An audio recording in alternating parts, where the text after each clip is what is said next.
Oh yeah, oh yeah, oh yeah. Ladies and gentlemen, welcome. Welcome to another episode of Americat Live on YouTube, broadcasting from Las Vegas, Nevada, United States. Please kindly do me a favor in the chat box, drop your location. I want to know your state, your city, and the country that you are watching from. So last week, the president of Nigeria, Bola Tinubu, said something that, with all due respect, I disagree with. All due respect. You're not going to ever catch me being disrespectful to the president of Nigeria or to the presidency, the office of the presidency. That is not going to happen. But I can opine. It's a free country. I can opine just like you. And we all can agree to both be right. So last week, President Tinubu went to the NGE, the Nigerian Guild of Editors. The president of Nigeria got on stage. I wish this was artificial intelligence, but it's not. This is real. The president said this: we may be poor, but poverty is not going to be our milestone. We are going to come out of it. And then he further stated, although the reforms that his administration had undertaken, reforms that actually benefit me, by the way, I'm a benefactor of those reforms, had undertaken, that his administration had undertaken, were challenging. They were designed to place Nigeria's economy on a strong and enduring footing. We may be poor. Really? Those came out of the lips of a sitting president. Let me tell you guys my honest position, where I stand with President Bola Ahmed Tinubu. If you were to ask me personally, I think he's the man for the job. Not because it benefits me, like I said earlier, but I think compared to the alternative, what's his name? Peter Obi, and the other guy, Atiku, he's the best person to lead the country, in my own personal opinion. It's not easy being a president of a nation. It's not easy. And I tip my hat off to anyone who has the courage and the resources and the vision to campaign and run for office. It's ballsy. It's gutsy. It takes a lot of commitment. Being on the campaign trail for years and years and years, campaigning, it takes a lot. So hats off to Obi. Hats off to Atiku. But I truly believe that Bola Tinubu is the person well positioned to lead the country. When you look at his pedigree, he has the experience. He was the governor of Lagos State. He did very well in Lagos, depending on who you ask. He's traveled, not saying Obi is not saying Atiku is not. But I feel Bola Tinubu is exposed. He's seen the world. He's educated abroad. I think Obi is, I think Atiku is, I'm not sure. But this is just one man's opinion. So I gotta respect him for that, and I believe he's positioned to lead the country. But Mr. President, right now in Nigeria,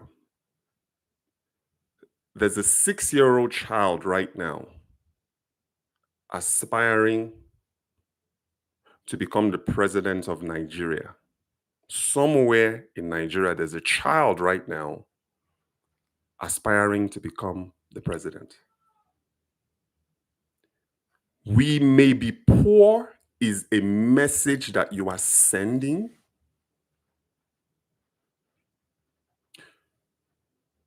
Even if you feel that way, this is the first time I'm actually going to request the politicians of Nigeria, the president of Nigeria to lie to me.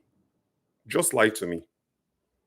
Even though I know that lie is not a lie, it's the truth, but just make me believe that Nigeria is a wealthy nation.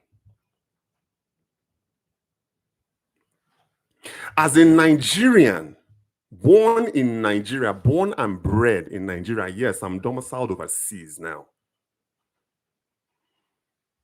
And I can say that I speak to most diasporas. I have 3 words for President Tinubu and his administration. I am disappointed. I am disappointed for the administration. I am disappointed for the presidency. I am disappointed for Nigeria. And I am also disappointed for the Nigerian people. You see, guys,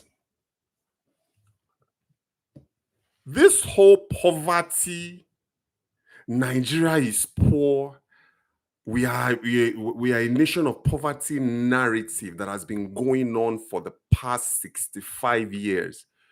You see, they always say that the system is designed to protect the system.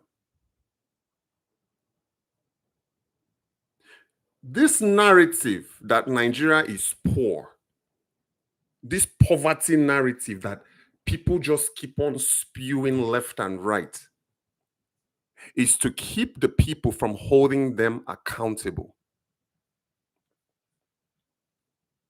Granted, Nigeria is not a problem that can be solved in 4 years. Granted, it's not even a problem that can be solved in 8 years. So anybody that's thinking Tinubu is going to come in 4 years and reverse something that has been in the making for 65 years is not being honest. Anyone that thinks that Obi or Atiku, you see, they are all campaigning now. Nothing against them. They can. Listen, you're a natural-born Nigerian. Anybody with a heartbeat can run for office in Nigeria if you're born in Nigeria. If they think they can come into Nigeria and reverse what has been going on for the past 65 years, they are not being truthful. But we can make a U-turn on the narrative of poverty. We can start changing the conversation. You see, there's a difference in the United States country that I've lived in since I was 12 years old, is a nation of dreams. The brand of the United States makes you believe that you can come into this country as an immigrant, or better yet, as a naturalized born or as a natural born US citizen. It's ingrained in the minds of Americans that they can become whatever it is that they set their mind to right here in the US of A. Can't we mirror that same narrative? Why must everything be poor, poor, poor? Poverty, poverty, poverty. Begging, begging, begging. We've ingrained this thing in the minds of our youth. This is the same youth that you guys are saying, no, we need the youth for the future. Only the youth can get Nigeria out of this hellhole that Nigeria is in. How can they do that when they've been ingrained from childhood to embrace lack, to embrace poverty, to embrace need? They've been ingrained from childhood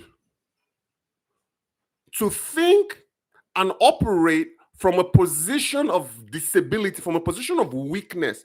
Do you know that poverty and being poor is a position of weakness? You can never ever thrive. Nobody can thrive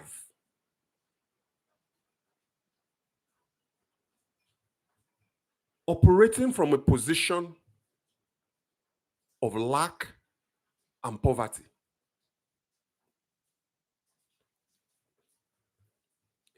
There's a blueprint now already. The blueprint is already there. Do you think President Xi Jinping of China is going around saying that China may be poor?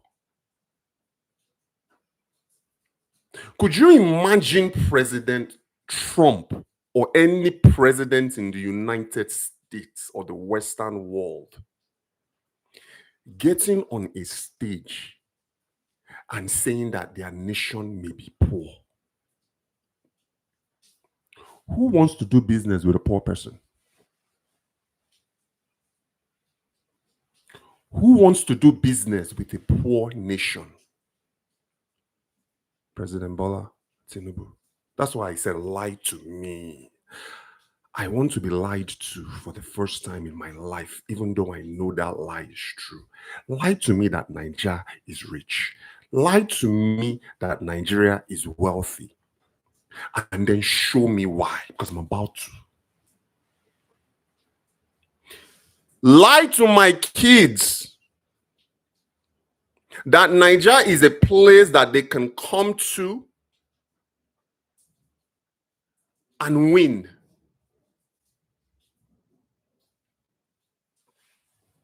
Lie to the people of Nigeria that Nigeria is a place that they can stay and become whatever it is that they set their mind to keep them from jabbering. But when you start spewing this narrative of poverty, a child is born from nursery school. I went to nursery school in Nigeria. For Flora, I still remember Flora Nursery School in Ikeja. And then I did primary school, Elizabeth Fowler Primary School in Katesuru in Lagos. Before I came to the United States. It was always poor, poor, poor. Poverty, poverty, poverty. Poor, poor, poor. It's like a musical. It wasn't until I came to the US, and thank God, today I say it's one of the best investments that my dad made, was taking me away from that environment and bringing me into an environment that looked me in the eye and told me that even though I was a 12-year-old immigrant from Africa that I can become whatever it is that I set my mind to. That is the United States of America. That is their narrative. That is why every child in the United States that's born is trained and coached. They teach. My kids are in kindergarten. My youngest daughter is in a daycare. My firstborn, she's 7, she's in the first grade. You know what they teach them in school? America is the wealthiest nation in the world. You can become whatever it is that you set your mind to. Do you know every time that I drop my daughter off in the morning, when she's kissing me, Daddy, have a good day, we always say this before she leaves my truck: be a leader. Those are the 3 words that I tell my child every day. Ingrained in her mind at 7. Leadership. Operate from a position of service. My daughter received an award from school last month. She got Student of the Month. Everything that we teach her at home is what she does in school. We teach her leadership. We teach her service. We teach her that she can become whatever she sets her mind to. That her only limitations is in her imagination. And she takes those teachings to school and she teaches other 7-year-old kids. She won Student of the Month award for that leadership.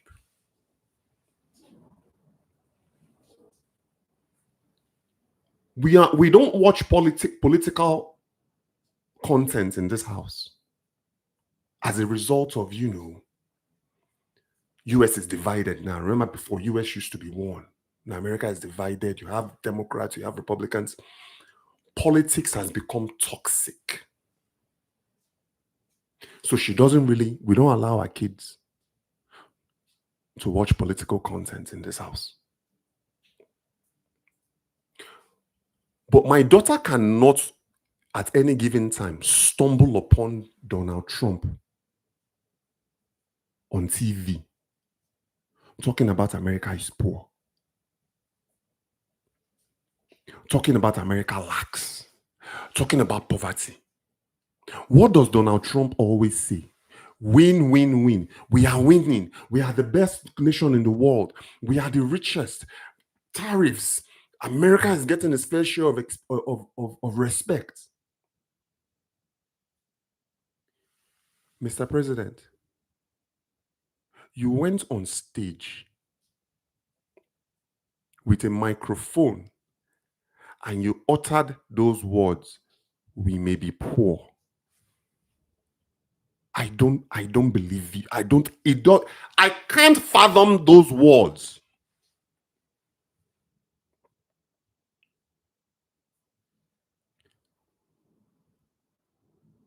What about mental medicine?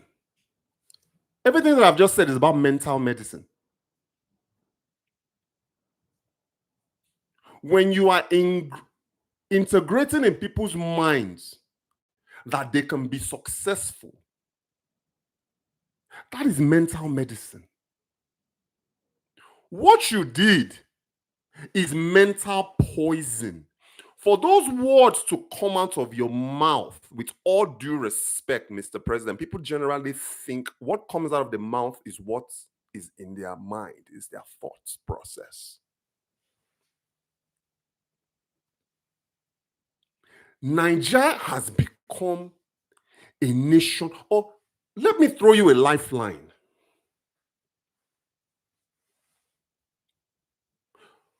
Or did you mean we were poorly governed? Or maybe you meant to say we were poorly led, or we have been poorly led. That is what you. I'm not putting words into your mouth, Mister. But there's a reason you are the president of Nigeria.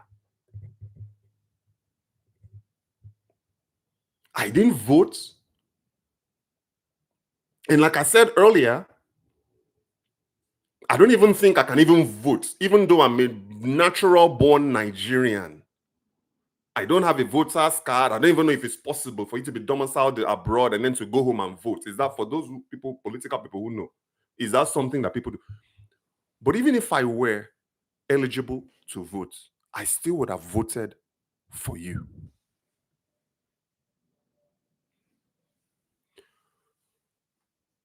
But Nigeria has become a nation of just beggars. Last year, I was in Uyo.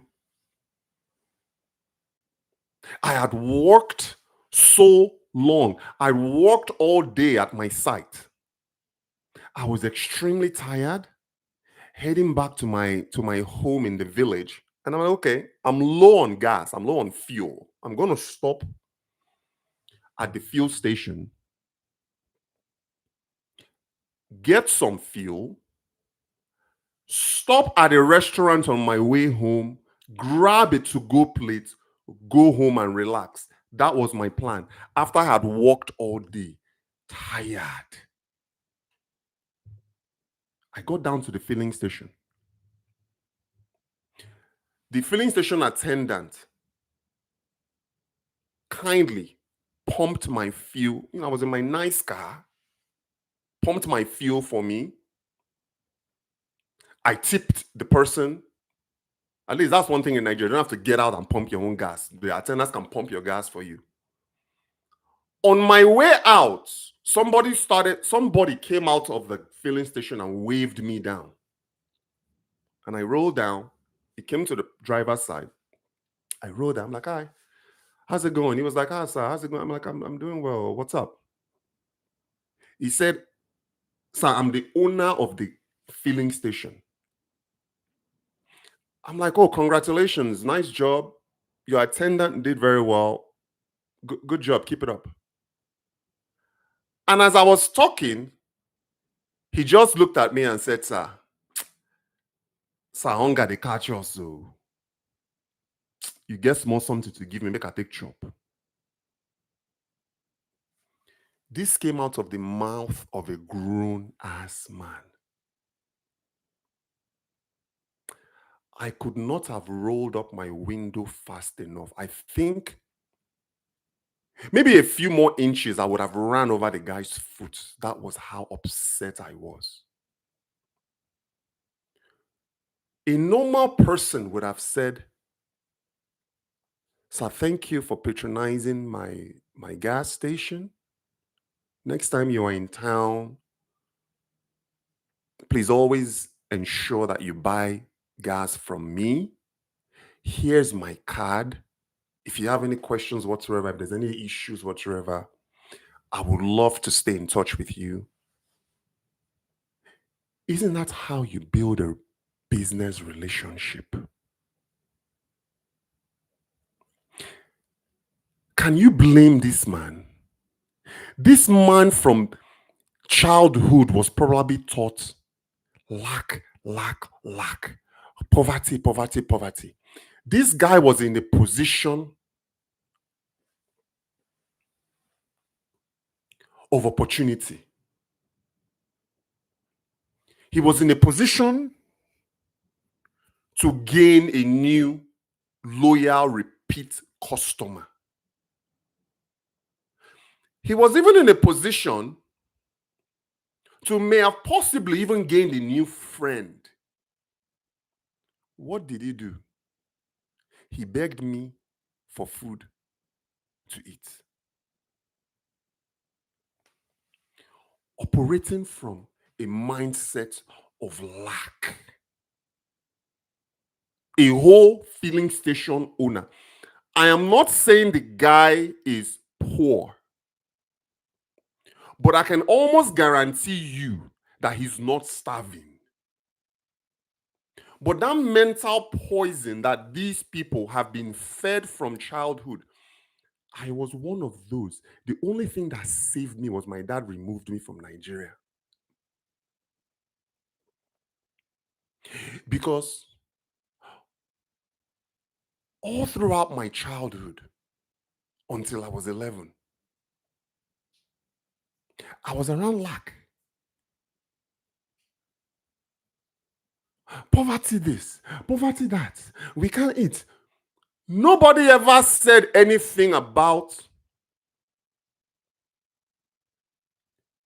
becoming, or how can I become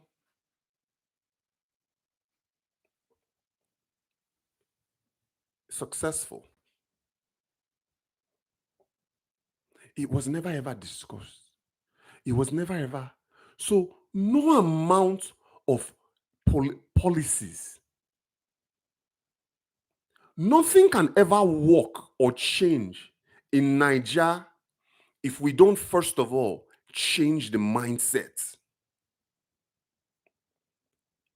So for you to stand on that podium and continue this narrative that Nigeria is poor, we are in poverty, we are going to get out. When are we getting out?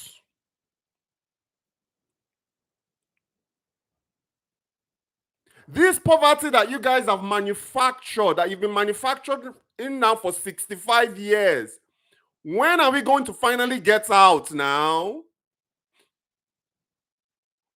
Last president, same thing. The one before that, same thing. The one before that, reversing, dating back all the way to the Shagari era. Why is Nigeria or Nigerians so infatuated with poverty?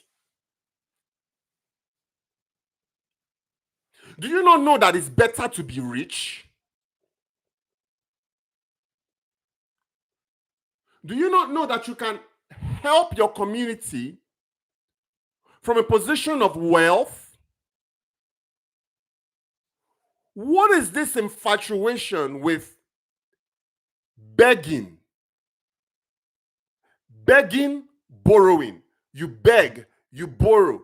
The citizens are begging.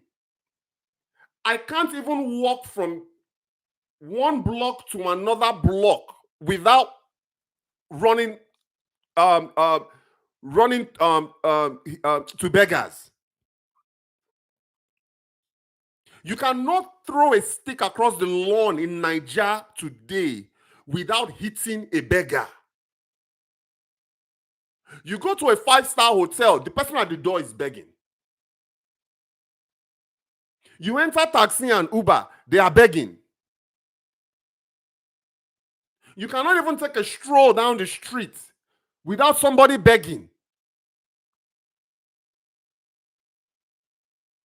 Beg, beg, beg. Beg, beg, beg. It's become the fabric of Nigeria. How can you change? You can't change that in 8 years now. Thankfully, actually, I shouldn't say 8, I should say 4 years. But Nigeria being the way Nigeria is,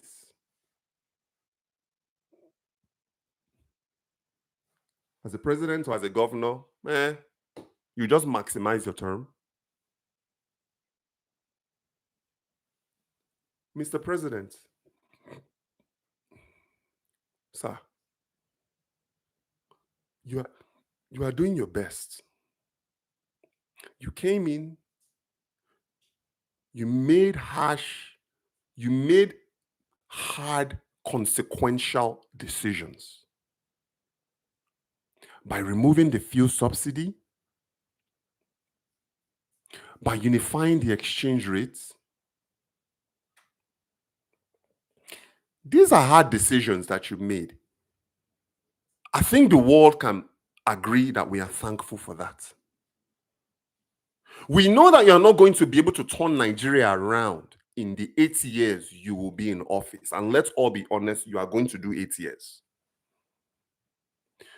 But sir, you can at least begin to change the narrative. of the mind. And this is not just for you, Mr. President. It's also for your colleagues as well. Every time I turn on television and I see Peter Obi, he's talking about poverty and lack. You see Tinubu, they are talking about poverty and lack. All of the governors, they are talking about poverty and lack. That is the conversation in Nigeria. You guys have done such a poor job that the people are starting to believe a lie.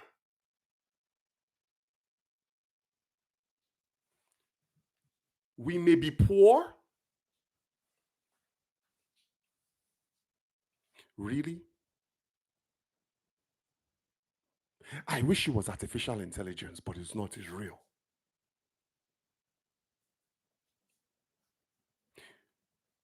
We may be poor.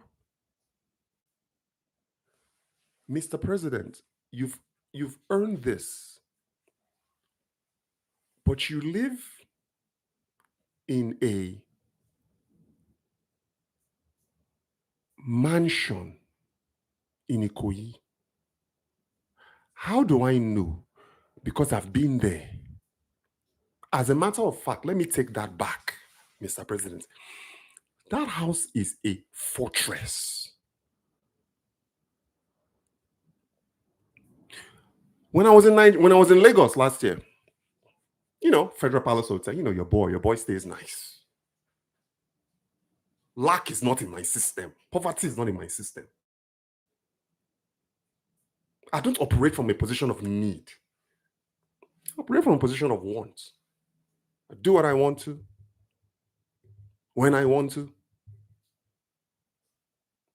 I was in Federal Palace Hotel, chilling. I called an Uber. Sorry, the guy wasn't on Uber, he was a Bolt guy.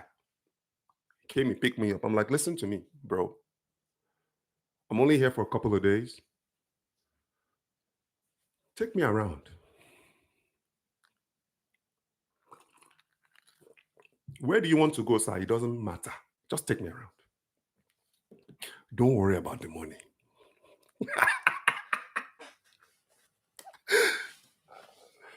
Don't worry about money. Just take me around. Anywhere that you feel that I should see, take me. I don't want to leave VI though, because I don't want to travel too far, but just take me around VI. Take me sightseeing. He took me up and down Amadu Bello Way. He took me to the Lagos Calabar Coastal Highway, all of the project. He took me around the Koye. He was like, "Oh yeah, bros, one more thing." I'm like, "What is that?" He was like, "Let me take you to the president's house." I'm like, "Which president?" "Oh, President Bola Tinubu. His house is in Ikoyi. Let me take you there." I said, "No problem. Let's go."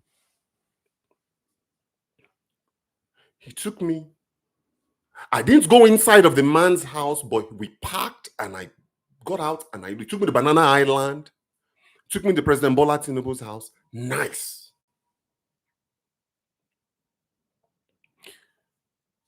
President Tinubu, we may be poor. You live in a mansion now. Which poor country be this? Let's move on from you for now.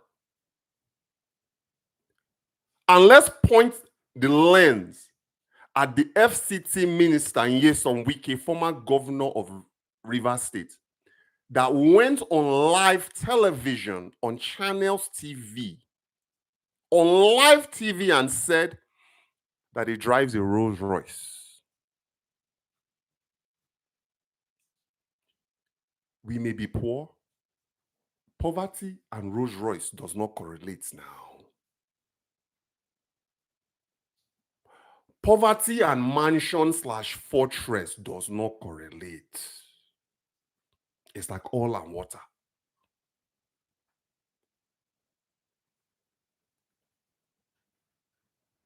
The Lagos-Calabar Coastal Highway. My throat is dry. Let me drink some water.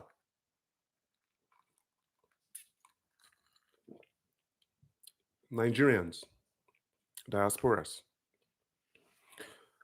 The Lagos-Calabar Coastal Highway, $12 billion project. Guess who sits as a board member behind the company that's running that construction? Tinubu, President Tinubu's son, is a board member behind the company that his father, the president of Nigeria, contracted to build the $12 billion Lagos-Calabar Coastal Highway. We may be poor. Does 12 billion and poverty mix? Guys,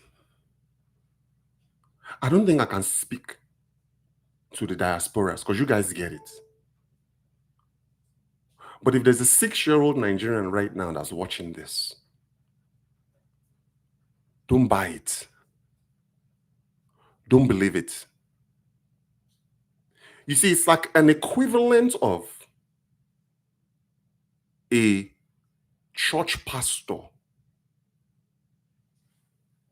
You see, a church pastor is not going to tell the congregation to go and get a job. Why would he do that? It's not in his best interest for him to tell you or make you believe that you can lift yourself out of this. To be honest with you, 99% of this disability, this mental disability, is self-imposed. They are not going to tell you, get your butt up, go and get a job and provide for your family. Because when you've been out there working 80 hours a week, 60 hours a week, trust me, the last thing that you're going to have time for is Sunday service, Wednesday service, Friday service, Saturday service, Sunday service again. This is what happens in Nigeria. He's going to tell you that you are in this position that you're in because your uncle in the village, he's the one causing your problems. So come back to me because you see, the congregation is actually the customer of the pastor. Do you guys not know that? And I don't want to get deep into religion. You are looking at yourself as the congregation going to the house of God to pray. But he is looking at you as a customer.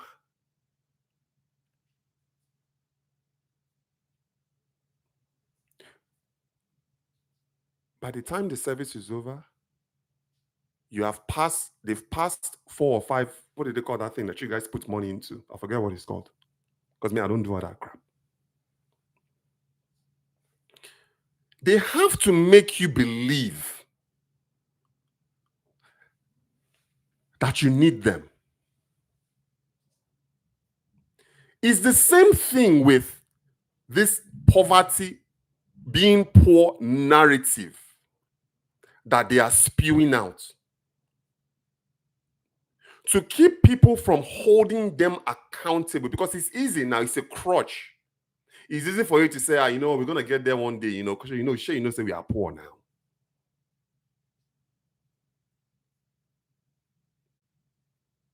When the reality is, Nigeria is far from poor.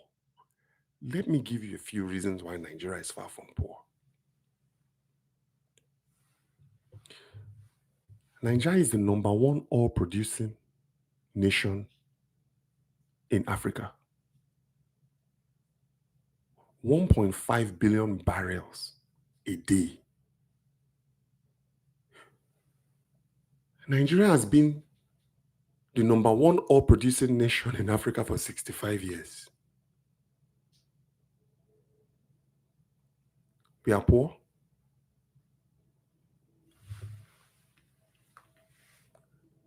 Let me give you more example.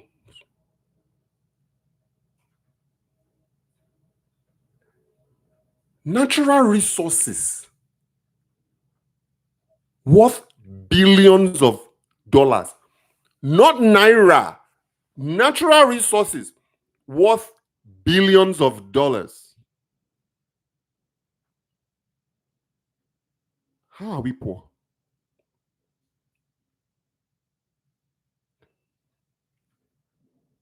Africa's largest economy by GDP. Nigeria today remains Africa's largest economy.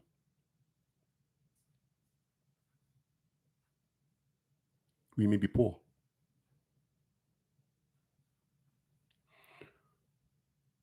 +200 million population. No one really knows the amount. Some are arguing. Some are saying it's 230. Some are saying it's 250. Some are saying it's even less than 200. But let's just have a benchmark of 200+ million people and leave it at that. Massive human capital. 99% of them are mentally disabled in this. And what I mean by that is this: they are born and bred to believe that they are poor, lacking, which in turn renders that population obsolete in a way. Because a population that is raised with their back against the wall, they don't believe that they can be successful. Most of them don't even know the resources that Nigeria has. How many times, guys, let's challenge each other. How many times or how often do you see Nigerians or Nigerian leaders mentioning all these resources, positive resources that I just mentioned? Even our own leaders,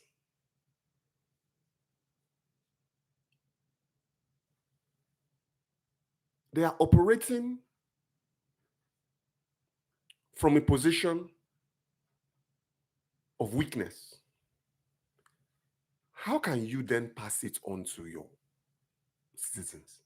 You know, the Chinese say, when you teach your son, you teach your son's son. That is an idiom. You see, this China, now you say China, Nigeria and Chinese loans.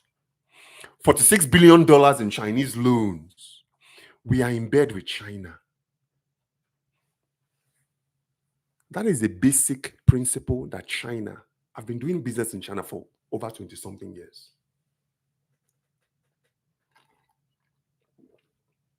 That's how China raises their children. When you teach your son, you teach your son's son. You guys have probably never heard that. And it's positive and negative. And it's good and bad. You see all this positive confidence that I'm giving my daughters. You see, when you teach your son, you teach your son's son. Well, my wife and I are teaching our kids. They'll teach their own kids. Is that not how you build a legacy?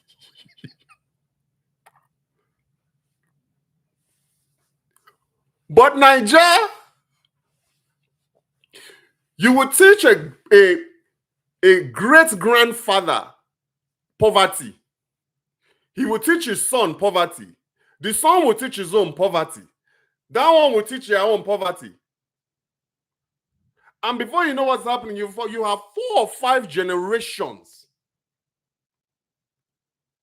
that think that they cannot be successful in their own land.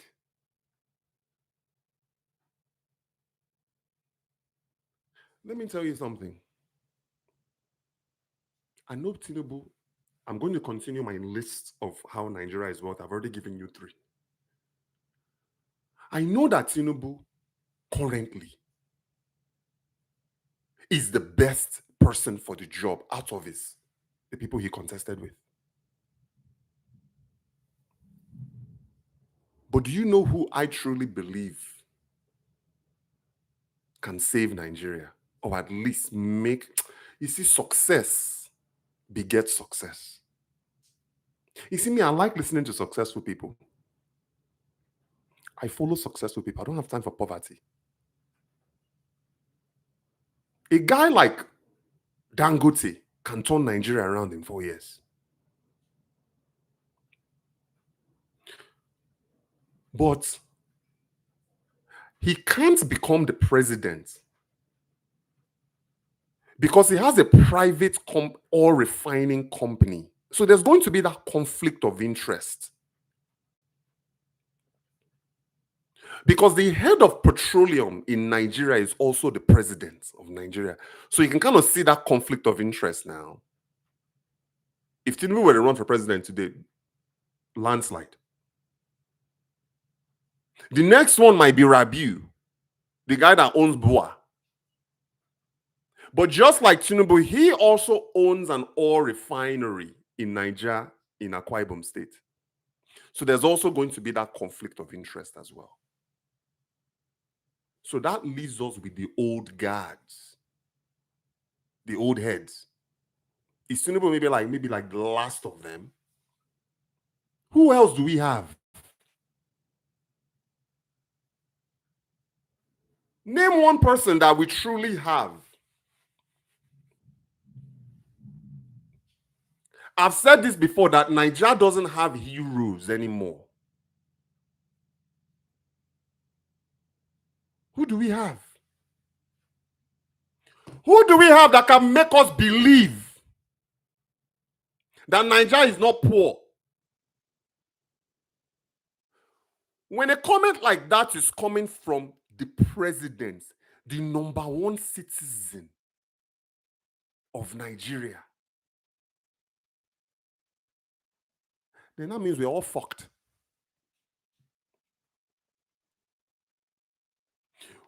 We may be poor,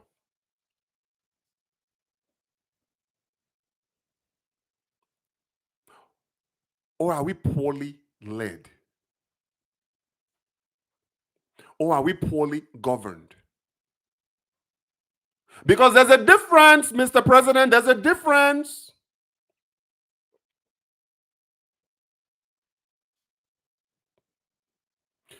Human capital, 200 million plus people. Majority of them are mentally handicapped. And I'm not saying that in a negative way. I'm saying that because it's a fact. You ask somebody to do something for you before they how much they pay.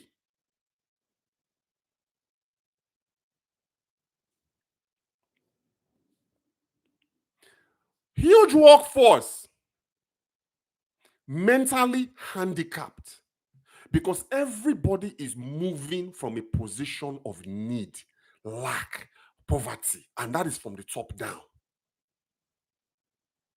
Could we not flip this 200 plus million population?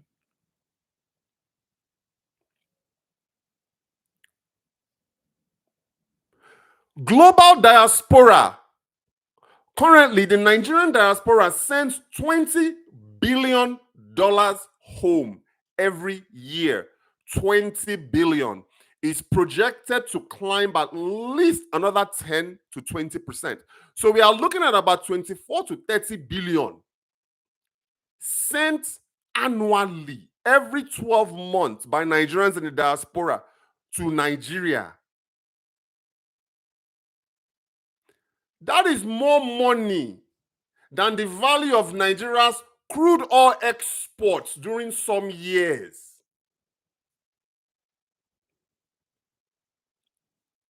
How? What does that tell you about Nigerians? Let's dissect this one for a second because I'm in that boat.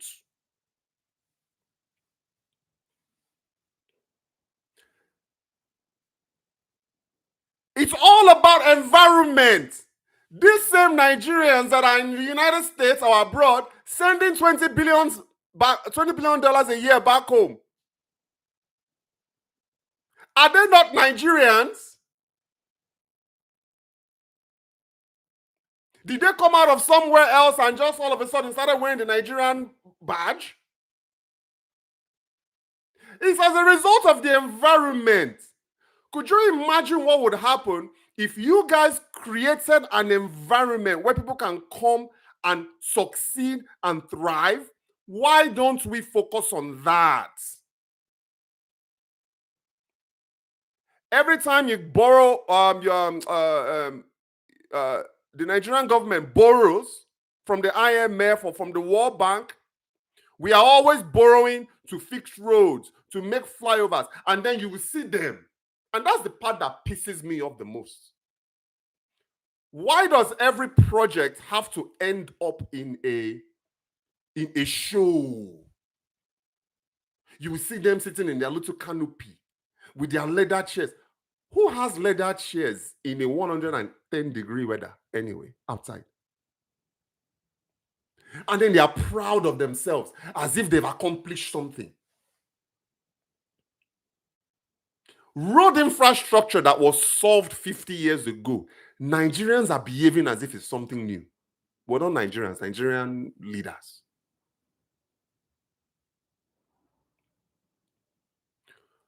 The world is looking at AI and robotics investments. Where is Nigeria in the AI and robotics sector?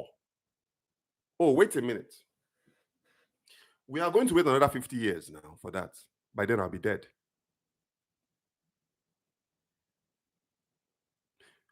We are doing roads. We are doing bridges. We are doing flyovers. And then we think that that is something to be proud of.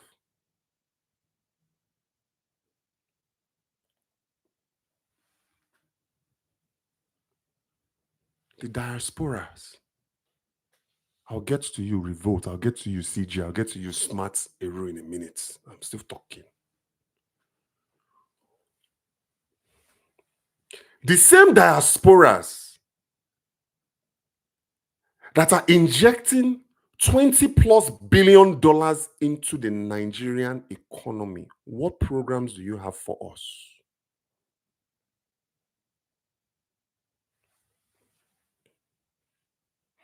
Where is the diaspora campaign to entice us to come back home? It's like every man for himself. Where is it? Do you know what the Central Bank of Nigeria governor said? Send more. Oh, you guys are already sending 20 billion a year. Continue sending more. Where is the incentive? Where is our own year of return that Ghana had in 2019? I don't think I've ever heard, I don't follow Ghanaian politics, but I can almost guarantee you the president of Ghana is not going to get on the horn and say Ghana is poor. Where is Nigeria's year of return? Guys, share this, please.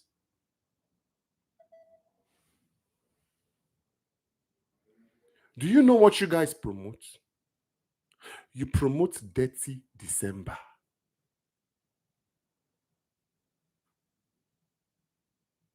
It's November 18th today. 2 more weeks. That's what we promote. Dirty December is what we promote.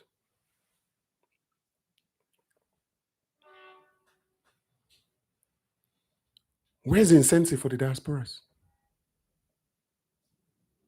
Is there a diaspora hub in Niger? You see all these high rise that they build. Should there not be a diaspora hub in Lagos? So when somebody like me enters the country, I can go and network with other diasporans. Shouldn't there be a Nigerian diaspora building in Lagos or Abuja to help channel and make diasporans feel home? So when I'm in Nigeria, I know that there's a place that I can go to, connect with other diasporans, talk business, see how we can help develop the country. Where is the diaspora hub in Niger?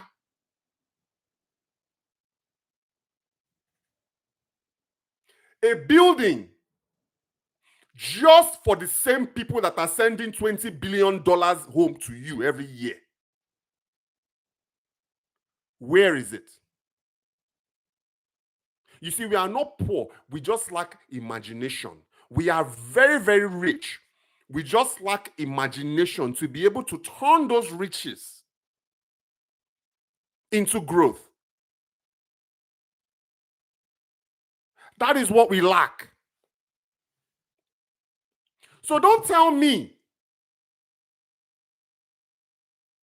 that Nigeria may be poor. I don't want my kids to hear that shit.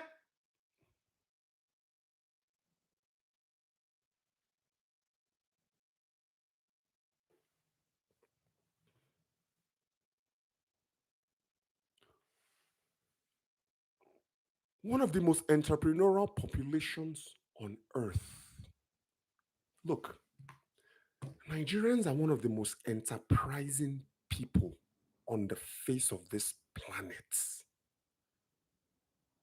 One of the most enterprising.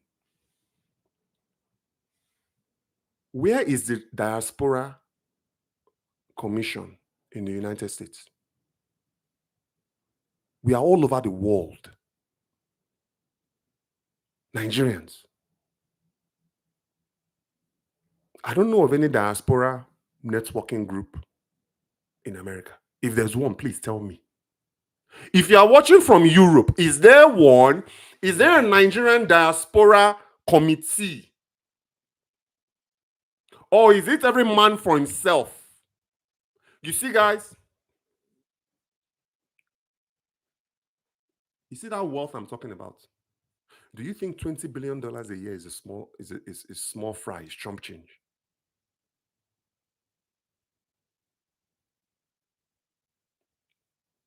One of the most entrepreneurial. Exports, entertainment, music, business. Enter Houston, enter Atlanta. See what Nigerians are doing. We may be poor.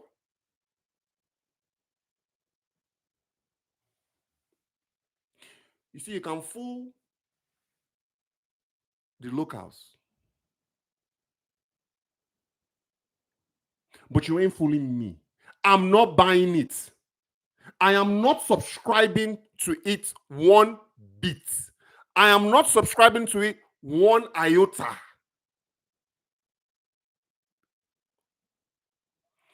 Dominant position in agriculture. Nigeria has the largest cassava production in the world.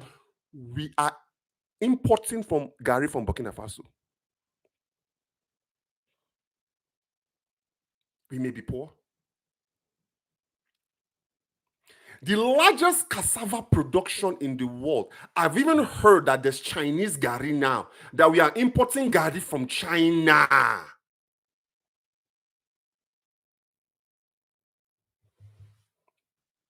We may be poor, or do we have poor leadership? Or do we just have zero imagination?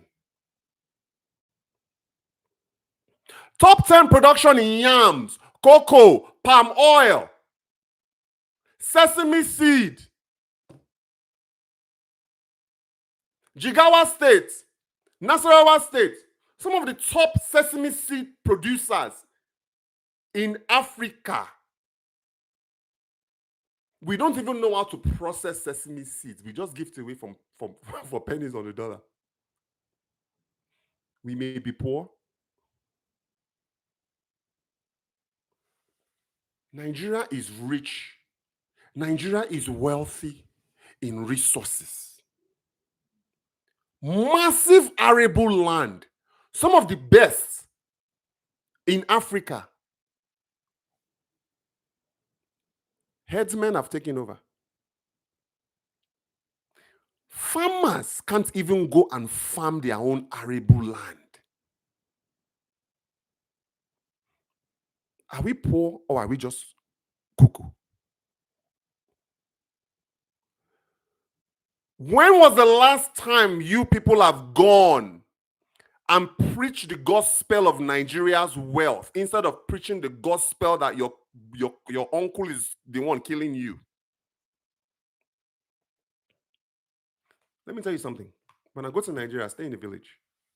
Let me tell you, villagers, they wake up, they farm, they go to bed. They wake up, they go to the market, they go to bed. They wake up, they fellowship with the other villagers, they go to bed. That is the pattern of life in the village. Who is waking up to winch you?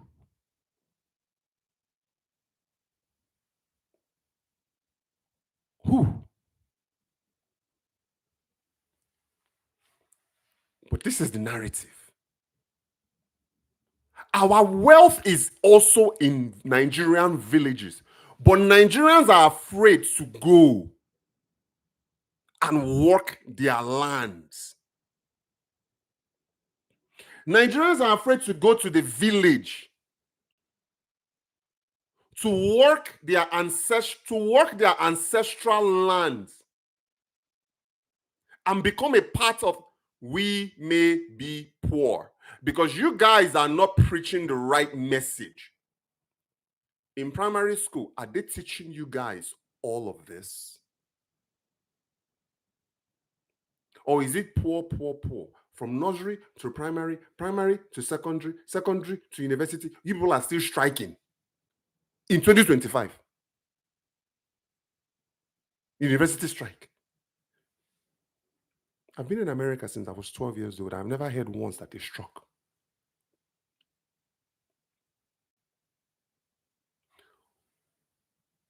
America is successful because it attracts the brightest minds in the world.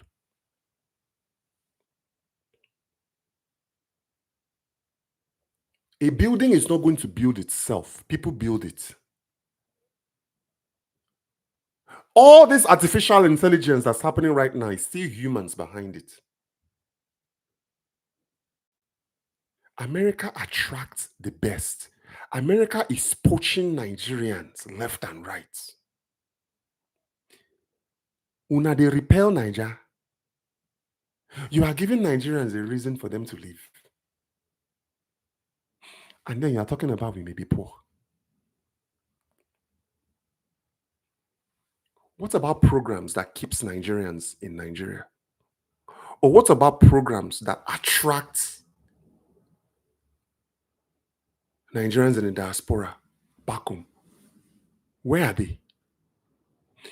You got on stage, with all due respect, Mr. President, I will never disrespect you, and you said we may be poor.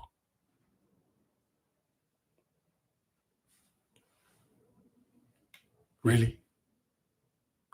I'll say this again. I wish it was artificial intelligence, but it's not. This is real.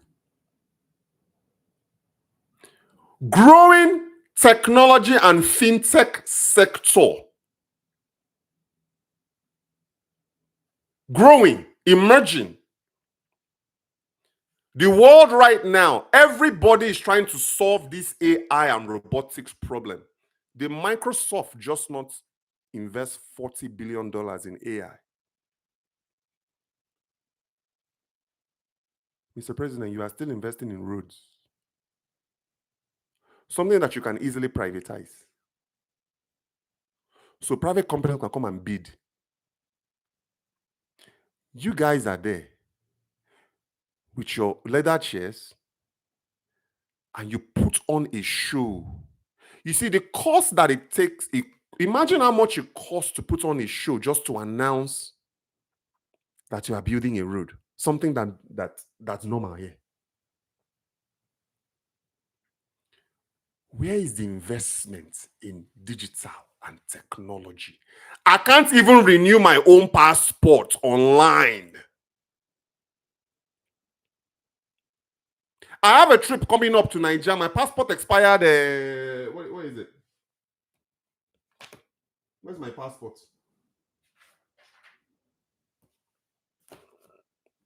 Somewhere. It's here somewhere. My passport expired. I can't even renew it online on Nigeria's website.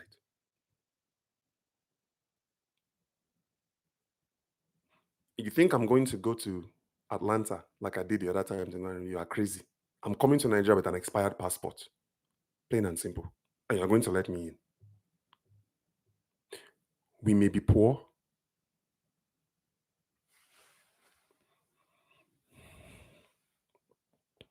Music, film, fashion, strategic geography. Nigeria doesn't have any natural disasters. Unlike here, where at any given time, depending on the season, hurricane can come and cause $2 billion in damages. I used to live in Los Angeles. Earthquake can come at any given time. $5 billion, $10 billion in damages. Name one natural disaster now that Nigeria has now.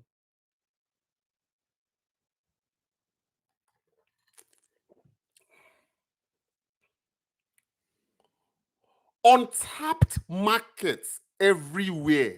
Exports. I can't really say so much about manufacturing because we got a long way to go there. Real estate is huge. Construction, tourism, infrastructure. We are not even at 5% of our potential in Nigeria. Are we poor, Mr. President, or do we just have poor imagination?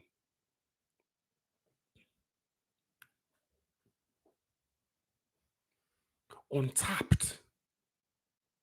Why don't we begin to start preaching the gospel of wealth for a change? I challenge you. Let's just try it.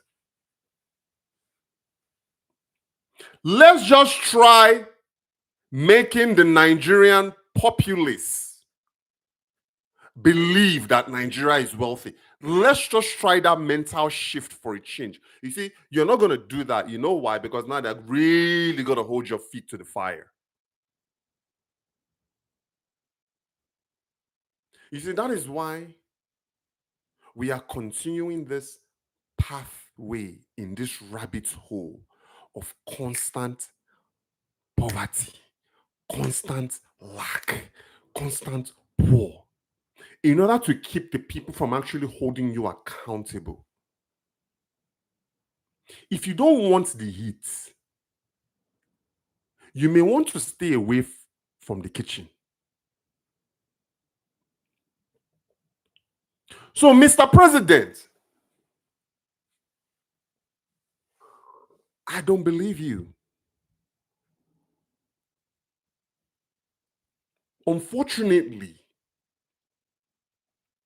the only thing that saved me was I was removed from that environment and I'm able to see the light.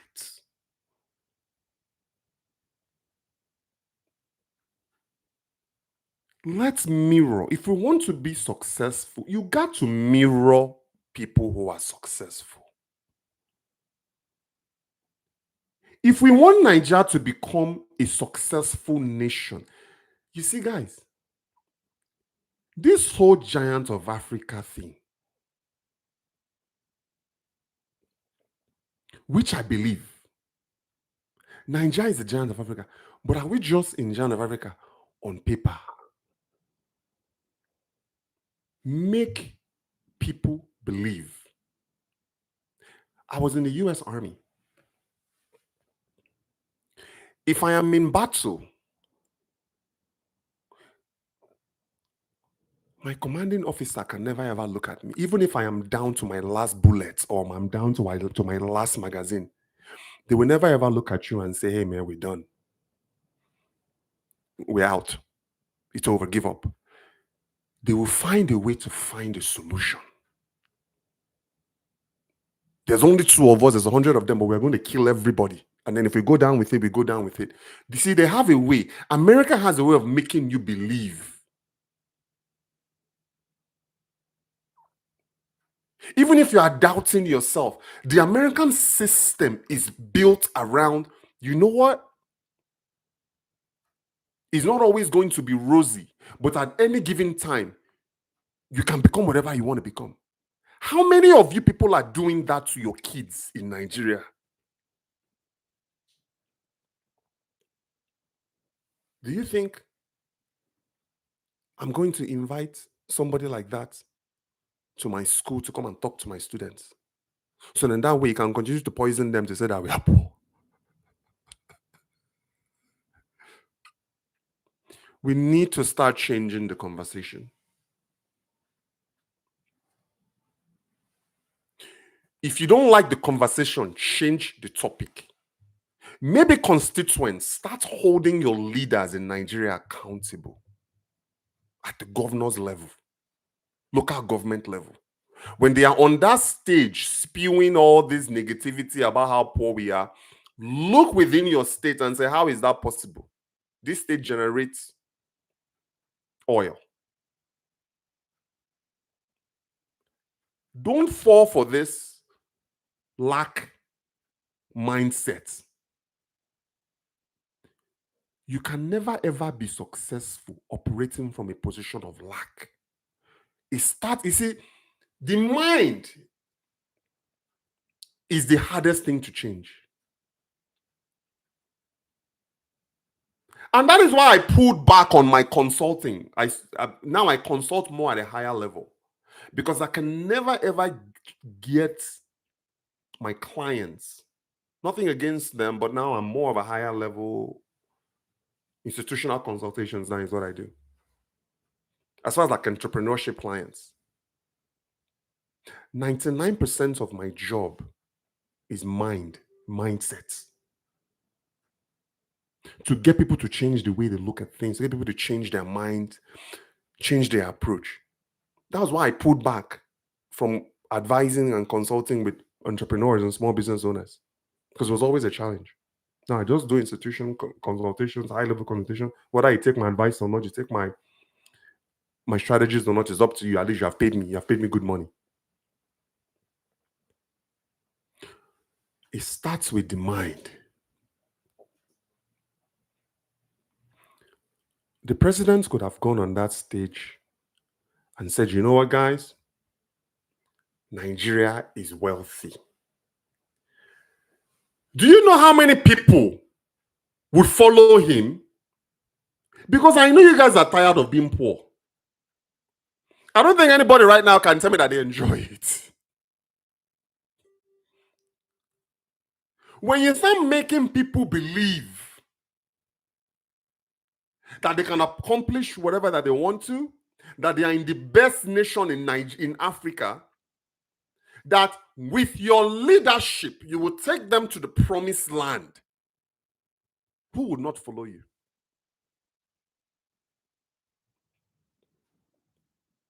We may be poor. Let's address some of these comments and I'm going to wrap it up. Great mindset. Yes, you don't equate Peter Obi's comments with Tinubu's. I don't equate Peter Obi's comments with Obi. Obi discusses everything that you've said. Dangote, obviously. Obi, look, I think Obi ran. This is what, again, it's Anambra State, right? I'm not from there. I don't know. But did he not get impeached? Here's one thing that I just can't, when it comes to Peter Obi. Obi worked for Sani Abacha during Abacha's regime. I think Obi was like the port director or something for the Port of Lagos. Abacha appointed him for that role. That is just one thing I just can't get beyond. Because I was around during the Abacha era. Yes, did he hire other people like Marwa, the NDLEA director? He was also under uh, Abacha, but he's not running for president. So that jacket of having worked for Abacha is just something I can't get behind. Another thing too, Peter Obi is an importer. Importation is also part of the problem. That's what is driving Nigeria to the ground, is all this import. Obi is one of the largest importers in Nigeria. Maybe I don't know if he's still into the import business, but he was in imports for a long time. A country cannot grow when all it does is import.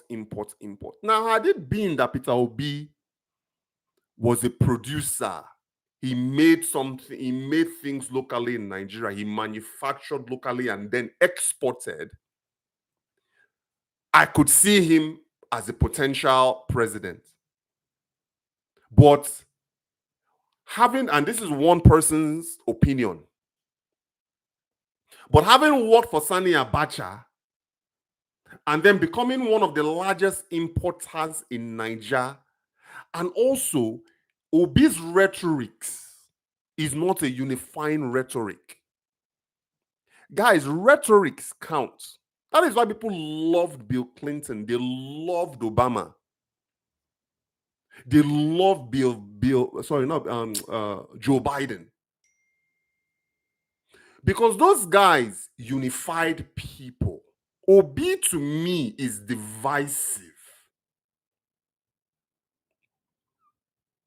Obi is very, very fast to talk about problems, but you can never ever really truly hear him articulate solutions. I'm not going to talk about Atiku because Atiku had 8 years. Atiku has been campaigning to become the president of Nigeria since the Stone Ages. So let's X Atiku out of the conversation. I'm trying. You see, my uncle likes Obi. How is Obi's rhetoric unifying? I don't think it's unifying. Not saying I disagree with you, CJ. But me, I just don't see, at least the content that I've seen with Obi has always been, I see him as the guy just complains too much. That is just the way that I personally see Obi. And another reason why I like Bola Tinubu is because Bola has presidential temperament. He's a little bit on the dull side, though. You see, you can put Tinubu and Buhari as far as temperament. They are up there with each other. They are just very, very dull. They don't really say much. You can't really gauge their personality. They just kind of. Obi is more outspoken, but Obi's temperament to me just seems like he's divisive. He's always complaining, and I'm just kind of waiting to like him. I'm trying to find something about him that I can put my finger on and support him. But he's a very polarizing figure. For the obedience, obedience is just like is Obi, or nothing else. I am not an obedient. If I were in Nigeria, I would have voted for Tinubu. But Obi's history is just not, again, everybody has a choice. For me, I can't get past the importation business. Also owning, doesn't he own Fidelity Bank, or maybe he's one of the highest shareholders at Fidelity Bank? Obi is a capitalist. We cannot, all of them are. They are all multi-millionaires in dollars, maybe even.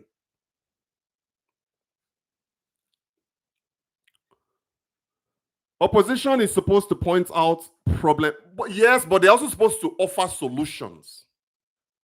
CJ. It's not just about problem. Where is the solution? And I think maybe if Obi were to come out and say, okay, here are the problems that we have. If I am president of Nigeria, this is exactly what I'll do. Take me on that journey. I will fix this and I'll fix that. I'll fix this. I'll fix that. But Obi hasn't done that, at least from what I'm seeing. Every opposition has to point out problems. It happens in the American political system as well. And I'm sure also in Canada and UK. Part of the reason why I liked Obama so much was he always backed up problems with some sort of solution. Tinubu complained a lot when he wasn't in power too. He even protested. How did he? Okay, what are some of the solutions that Obi offers? CJ, I don't want to assume, but I'm thinking here you might be an Obi person. Obi won't even speak up against the Biafra group, a huge red flag. Man, guys, let me tell you, my grandfather fought in the Biafran War. My dad was on the receiving end of that Biafran War. That actually displaced my father. So the Biafran War that civil war really, really tore Nigeria apart. It broke up a lot of families. My dad actually, my dad was a letter writer. My dad passed away in 2020. I have all of his letters. He wrote about the Civil War and how it took him out of school and displaced him and all that. But the people are saying that, okay, so what is it that you want to say against when you say the Biafra group, are you talking about IPOB or are you talking about this Finland guy? I forget the guy's name. I think he's in jail now. Obi is not going to, you see, Obi is an Igbo man. He really has to be careful on how he addresses what is happening right now with Kanu, what's his name? Nnamdi Kanu and IPOB and all that stuff. Because he's going to need that constituency. So he is in a tough spot right now as a politician. But I feel like he's got to take a stand, though, one way or another. Because the IPOB thing, the Biafra thing, is causing a lot of problems right now in Nigeria. Nigeria is rich. University strike is a big shame. 100%. In 2025, they are still striking. Look, one of my niece, it took her 7 years to graduate college because of the Nigeria strike. So now that she has finally received her bachelor's, the father is sending her abroad to go and do her master's. So normally in the US, it takes 4 years for you to obtain a bachelor's degree. In Nigeria, it took her, because of the strike, it took her 7 years to graduate. But thankfully for her, the father has means. He's sending her to the UK for grad school. Yeah, but that's a damn shame. Rainfall and flooding. You see, CJ, that is not a natural disaster. It's just a drainage issue that Nigeria has. Lagos has always been that way with the rainfall and flooding. Bar Beach, all that area. It's not a natural disaster matter. It is it's 100% a drainage problem. Even in Uyo, Akwa Ibom State, Uyo has a huge drainage problem. Most of Nigeria has a huge drainage problem because our forefathers didn't really plan drainage. You understand? So I would not classify rainfall and flooding as a natural disaster. I mean, when Nigeria is in a tropical belt, we all know that it rains 6 months out of every year. I was born in June. Throughout my childhood, June 16th, it rained every single day. And then when I came to the US at the age of 12, you see, in the US, June is summertime. Wait, it doesn't rain. But Nigeria, June, July, August, you guys know it rains a lot there. So that is not a natural, it's just more that we are in a tropical belt. Nigeria has poor imagination. I think 100% of our problem is in our imagination. We have all of the resources. We have talented people. But we also need to start training our kids and our youths very early on wealth creation, compounding, wealth building, taking care of themselves, taking care of their neighbors. I'm not saying America is not perfect, but at least that is ingrained in you. Because I had the opportunity to go to middle school here. They taught you American history, and every state has their own state history. When I came through Texas, so we were taught Texas history. It just kind of helps you appreciate the history and people who also sacrificed for you to be in the United States. Does Nigeria teach that? Do we teach Nigerian history in our primary schools? Do we even teach, let's say you are in Lagos right now, going to school in Lagos and you're in primary, do they even teach Lagos history in Nigerian education system? You see, you're not going to know where you are going until you know where you have been. And I think that's also what makes America great. It's like there's content on American history dating back to the British era. There's always video, there's literature. Where is the content on Nigerian history? Is there a documentary on Nigerian history? Is there a documentary on even Akwa Ibom State history or Lagos history? I'm struggling right now to find Nigerian books for my kids because I also want them to know where their father is from. I reached out to the publisher, one of the top publishers in Nigeria, to see what we can do as far as partnering, so I can start sharing and distributing books on Nigerian history. Those guys, they emailed me once. They haven't emailed me back since. I would like to share. I think most people in the diaspora too would love for their kids to know where they're from. So literature, Nigerian literature. If you guys are watching, if a publisher watching this, the diaspora can really use information. Even me, I'm 47 years old. I don't fully know the history of Nigeria like that. Other than maybe what you see on like social media and stuff like that. But I would like to read books, and my kids, my daughters, they love to read. It would be nice to have books on Nigerian history, but make it a children's book. So it will be fun for kids to read. I think that's something that can definitely grow abroad.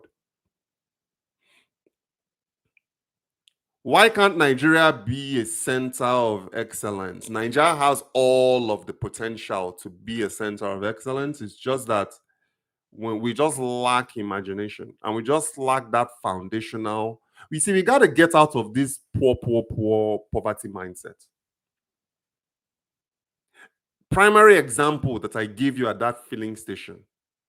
That man had the opportunity to have gained a potential loyal customer, but he turned that experience into a begging experience. When you're out, because you see me driving a nice car, you just automatically come up to me and start saying, "Bros, I'm hungry. Give me something to eat."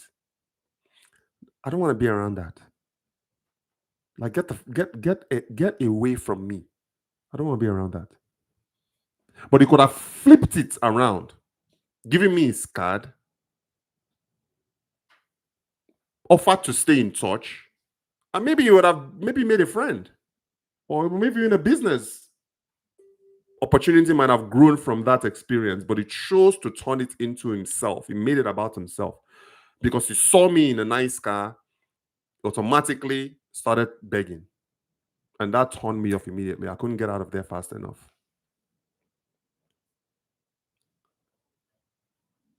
Obi says we need to make Nigeria a producer. Okay, then let's start with him now. So Obi, if he wants to make Nigeria a producer, then Obi, please stop importing.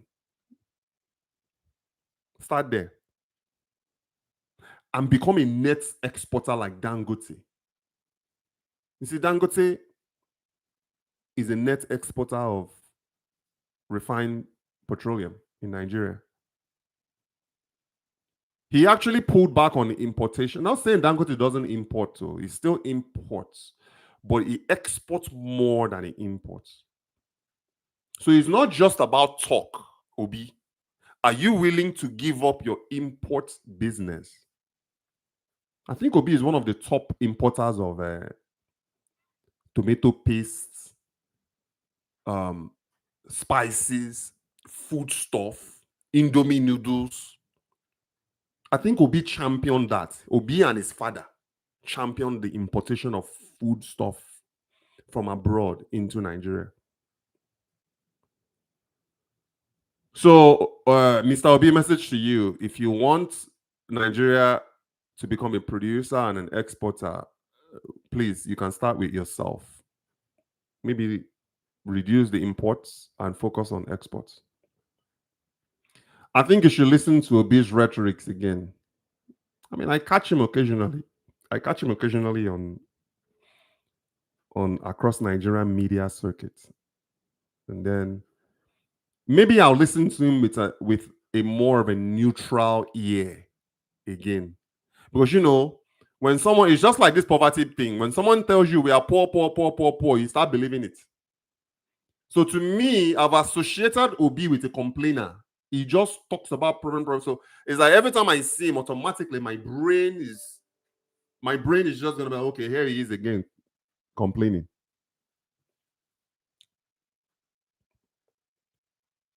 Okay. Tinubu complained a lot when he wasn't in power. So I'm pretty sure he did. Again, I'm not saying Tinubu is, you see, when you see all of these candidates, you just gotta, they are not all perfect. You just gotta pick the one that you feel. Again, I don't know if Obi's policies would have helped people like me abroad, but Tinubu's reforms is definitely pro-diaspora, and I've said that many times. Tinubu protested. Okay, Obi offers solution. Obi discusses the northern lands and improving agricultural production and exports. He says we need to focus on becoming productive and decreasing imports. Yeah, like I just said, he needs to decrease his imports now. We all know that in agricultural production, Nigeria needs, man, we are leaving a lot of money on the table with our agricultural efforts. Nigeria has some of the best, most nutritious foods in the world, but it's landlocked. It's landlocked in Nigeria. We don't have a way we don't have a way to get them out. So if he wants to decrease imports, listen, we need a balance of both import and export, guys. You see, the United States, $7 trillion a year is what the United States spends between imports and exports. So it's 3.5 imports, 3.5 exports. So we need that balance. It has to be 50-50. We can't have exports being heavier than imports. Because when you do that, you are basically saying that Nigeria produces everything it needs to sustain itself. Nigeria can't do that. Same thing with America. America is not capable of producing in-house everything that. Why do you think Donald Trump just reduced tariffs on foodstuffs that America doesn't produce? It's impossible. So there's got to be that 50-50 push, meaning 50% import, 50% export. Because when you do it like that, you also open up businesses for like small business owners. Because listen, it's not everybody that wants to produce in Nigeria. Textiles, you see all this Ankara that you guys are wearing. They are not, the fabric is not coming from Nigeria. The fabric is coming from Pakistan, India, China. We may have the print. As far as like the print design, yes, that is okay. But Nigeria is not a textile market. So all of your cottons and upholstery that you use for furniture and clothing that we wear, all of those are imported from abroad. But the problem is Nigeria is 90% importation and 10% export. No country can survive like that. When you rely primarily on importation of food stuff and importation of consumer goods, importation of machinery, you see, Nigeria doesn't even really have. Okay, how many people drive Innocent? That is the indigenous homegrown car brand.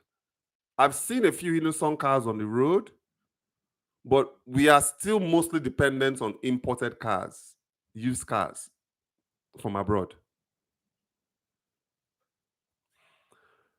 But you see, all these old guys are not going to be able to solve our problems. But at least what I would like for them to do is start changing the conversation, though. Let's start making Nigerians believe that Nigeria is wealthy. You see, that pride, that national pride. You see, I want people to be able to look at me when I tell people I'm Nigerian. Oh man, that's a rich country, man. I can't wait to go. I keep hearing about it. I keep seeing it on TV. Why do you think Dubai does so well? Because Dubai has a very strong marketing and advertising interior, I don't know what they call the ministry, that does a lot about marketing Dubai as a place to go and have fun. Nigeria doesn't do that. So that's what makes people want to go to Dubai. Same thing with America. America is good at branding. America has always been great at branding itself. New York City, I love New York. People come here. Do you know how much America gains every year in tourism? Because everybody wants to come here. Listen, I live in Las Vegas. You guys, if you guys are ever in Vegas, in Nevada, call me, call your boy. Casinos. Vegas is the place to be if you want to catch fun in the US. As a matter of fact, if you enter America, you don't enter Las Vegas. You never enter. The state generates millions and millions, if not billions of dollars in tourism. That is what Nigeria needs. Because all this borrowing is not going to save us. Name one place in Nigeria right now that you can recommend to a tourist. So if I have friends right now that want to go to Nigeria, name one place now besides Lagos that I can say, okay, go to. And not only there, they have to be able to get to that place comfortably. So we have a lot to go, but all of that comes with just having a different imagination.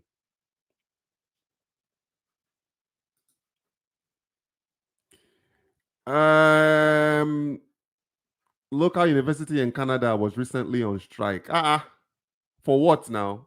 And if they were on strike, how long were they on strike?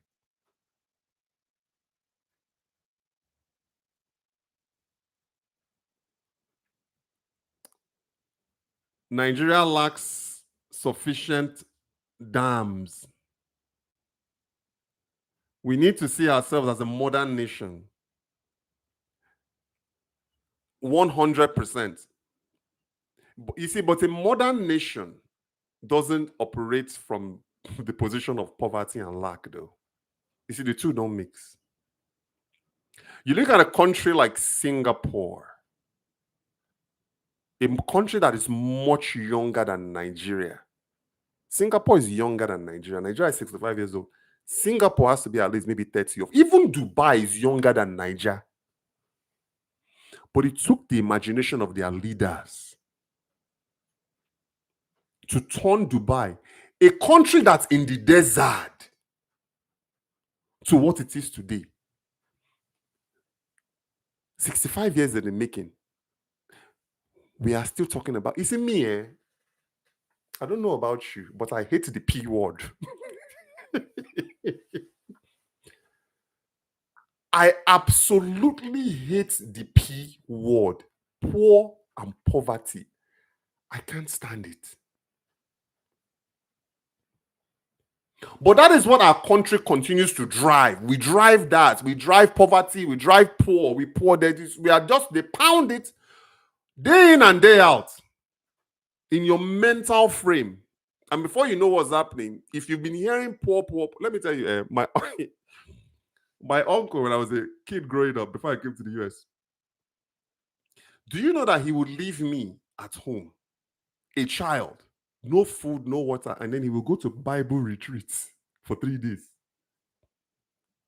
He will go broke and return broker. 2025 to today, my uncle is still broke. He's got to be at least in his 60s, 60 something years of church going, 60 something years of praying, of fasting, of what did they call this thing? Retreats. 60 something years of going to church Monday, Tuesday, Wednesday, Thursday, Friday. He's still broke. Even worse off now than he was in the 80s. We need to see ourselves as I talked about that. My only problem with Obi is that he focuses on basics. We need the basics, but also to think bigger. Give me an example of the basics Peter Obi focuses on. But everything starts, though, with foundation, right? You see, you gotta learn 1 + 1 now before you enter calculus. My wife is a calculus educator at the highest level. She teaches high school kids.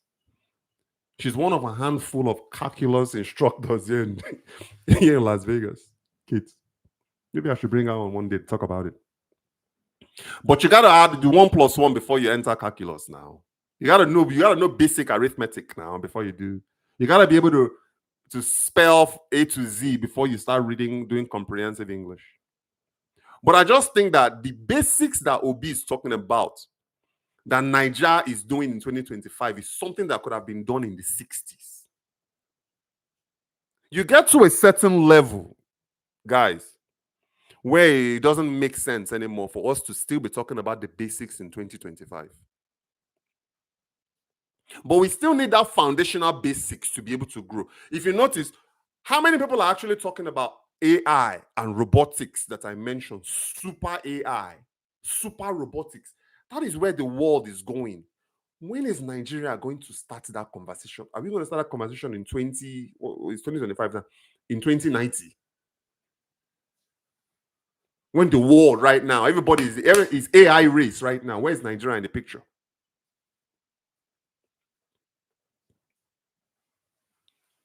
We also value foreign things. Yes, why do we value foreign things? Because we don't produce locally. We don't. That's the reason. But you got to get things somewhere. So let me tell you an example of myself, and I'll tell you about my uncle. So my uncle doesn't buy anything Nigerian made or Chinese made. He comes to the United States, buys everything from here, sends it home to Nigeria. Because he's tired of the subpar, poor quality stuff in Nigeria. I outfitted my home in the village with Chinese goods. I bought fridge that doesn't even get cold. I bought generator that fell apart after a year. I bought AC that stopped working. I bought gas cooker. You know, this electric cooker. Only about 2 works. Fan. I bought brand new fan, Chinese made from Nigeria, in Nigeria there. The fan worked for 1 day and stopped working. What else? This is why we value foreign products. And I've told you guys this before.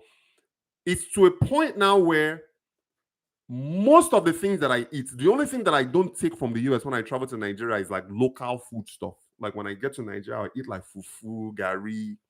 But when it comes to like canned foods, like sardines, peanut butter, margarine, even sugar, I dey carry them from here go. Because the sugar quality in Nigeria is just not there. We love foreign things because we just like value. Oh, Starlink. I just got an email yesterday that they shipped my Starlink that I'm taking to Nigeria. You know why? Because Nigeria has the Starlink version that's in Nigeria, I was told, is the fake version of Starlink. So they just advised me, if you're going to do this Starlink, just bring it from abroad. Don't even attempt to even buy the Starlink hardware in Nigeria because it's fake. The thing about change mindset, 100%, everything starts with the mind. And early. Not until you get, you see, they always say you can't teach an old dog a new trick. It's virtually impossible for you to convince a 40-year-old Nigerian right now that all his life he has been taught and groomed to believe that he's less than, that he cannot accomplish anything, that the nation is poor. When he looks around, everybody around him is poor. You can't get that guy. And these are the guys that are now leading the country, because that's really who else? So this negativity passes on from generation to generation to generation. You are not going to be able to convince a 40-year-old Nigerian right now that his life can be better. You're just not, unfortunately. So we got a long way to go. And I know you are saying a lot of good things, CJ, about Peter Obi. But even as president, remember, they only get 4 years. But we know they are going to do 8. Even in an 8-year term, with this current trajectory that we are going, he is not going to be able to turn Nigeria around. The person that's going to turn Nigeria around is not even born yet, in my own opinion. But we all have to do, those in the diaspora, people like me and you, CJ, and others who are working for the diaspora, we all just have to just put our head down and try and do our own the best we can do. Because I've given people so many opportunities in Nigeria, they just keep pissing away the opportunities. They just piss it away because they don't see the value there.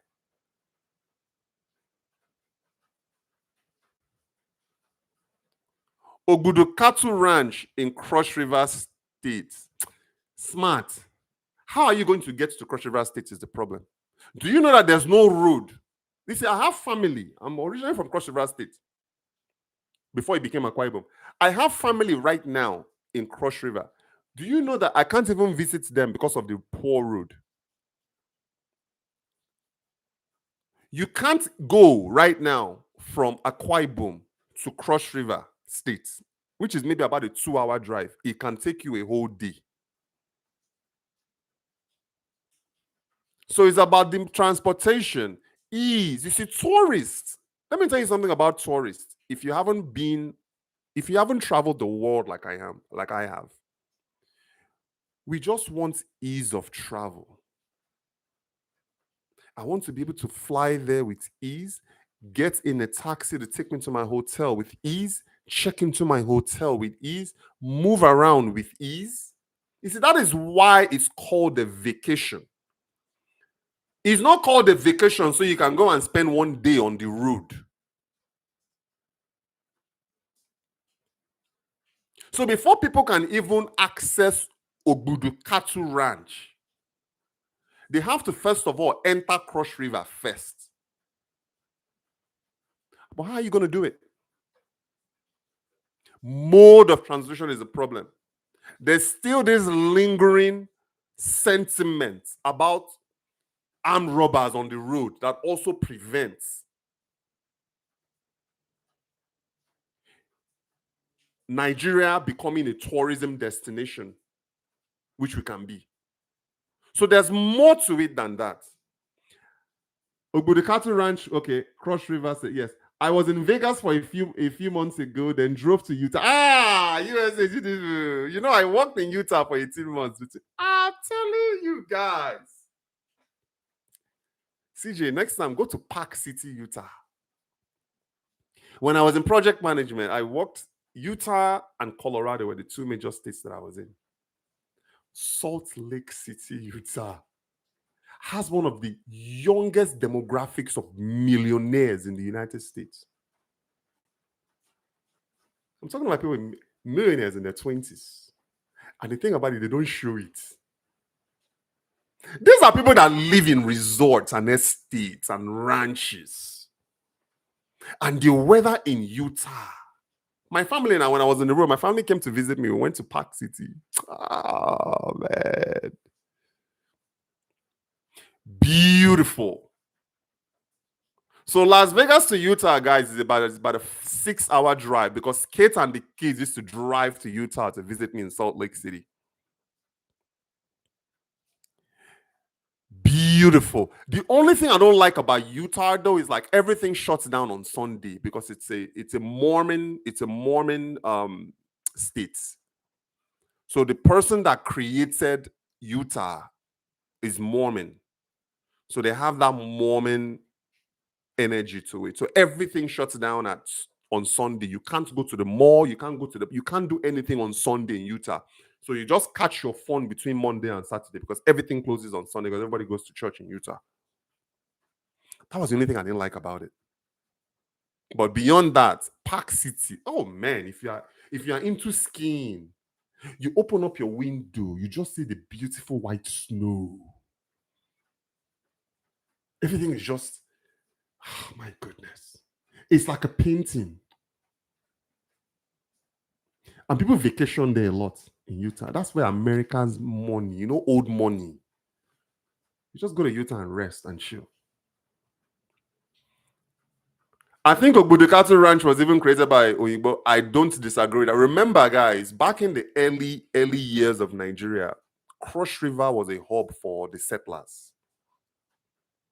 Ikorekpene, Akwa Ibom, because of the coastal region, a lot of the settlers, the colonialists, settled in Cross River.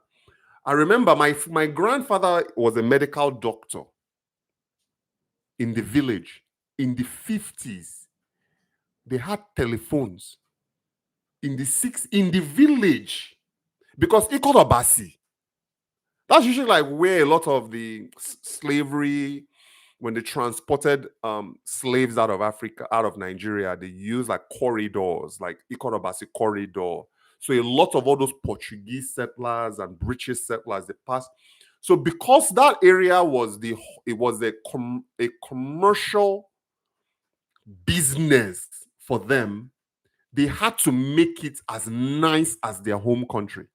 So they had telephone, they had lights, they had good roads. Ask anybody, like pre-independence. Listen, I will never ever agree on colonialism. I'm actually against it. But pre-independence, Nigeria was like Europe in terms of infrastructure. Because, yes, they were stealing our resources, they were using our people and enslaving our people. But those settlers, those European Portuguese settlers back in those days, pre-independence, they used coastal areas like Lagos and Cross River State and Ikorekpene. Actually, Ikorekpene is actually it's still till today. When you look at the history of Ikorekpene, that is where it's very popular with tourists. Although Akwa Ibom doesn't really have a tourism push to them. But whites used to come and buy artifacts, buy artwork, buy from Ikorekpene. So yes, I will not disagree that Ogbodukatu Ranch was created by whites. The strike was brief. I guess it's a great place for tourists to hang out in Nigeria. It may be so. I've heard about it, but I've only heard from the local circuits. I don't really hear tourists like that talking about Ogbodukatu Ranch. Our leaders are too selfish and unaccountable. It would take Nigerians and diasporans working together to force better leadership. I agree. And, like I said, the person that's going to turn, it's a damn shame, though. It's a damn shame. And I talk about this all the time with my uncle. The potential that Nigeria has to see us in this position is something that people need to just cry about. Because you see me, I was born in 78. So I experienced a whole generation. A generation is 20 years. My generation was the generation of military dictatorship.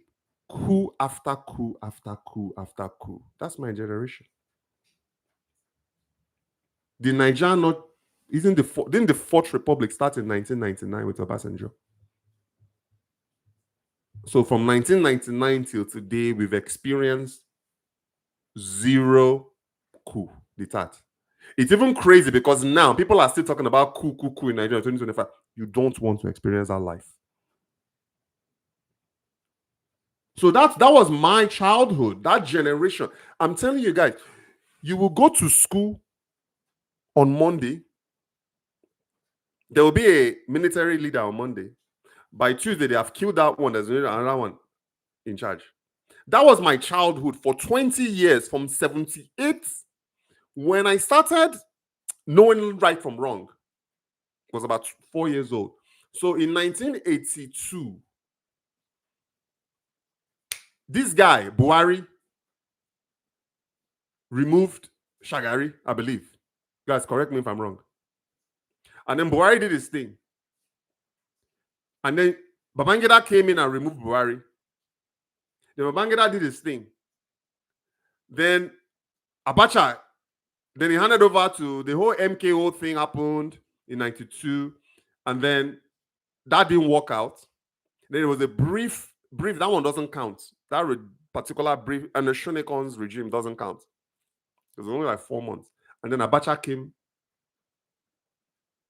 and reigned for 6 or 7 years.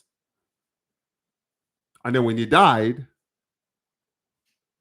1999, Obasanjo came. I think there was somebody in between Abacha and Obasanjo. And then since then, Nigeria. So technically, you can say that Nigeria has only been a democracy now for remove the 65 years of our existence. So 2025 minus 1999. So Nigeria has only been a democracy really for 26 years.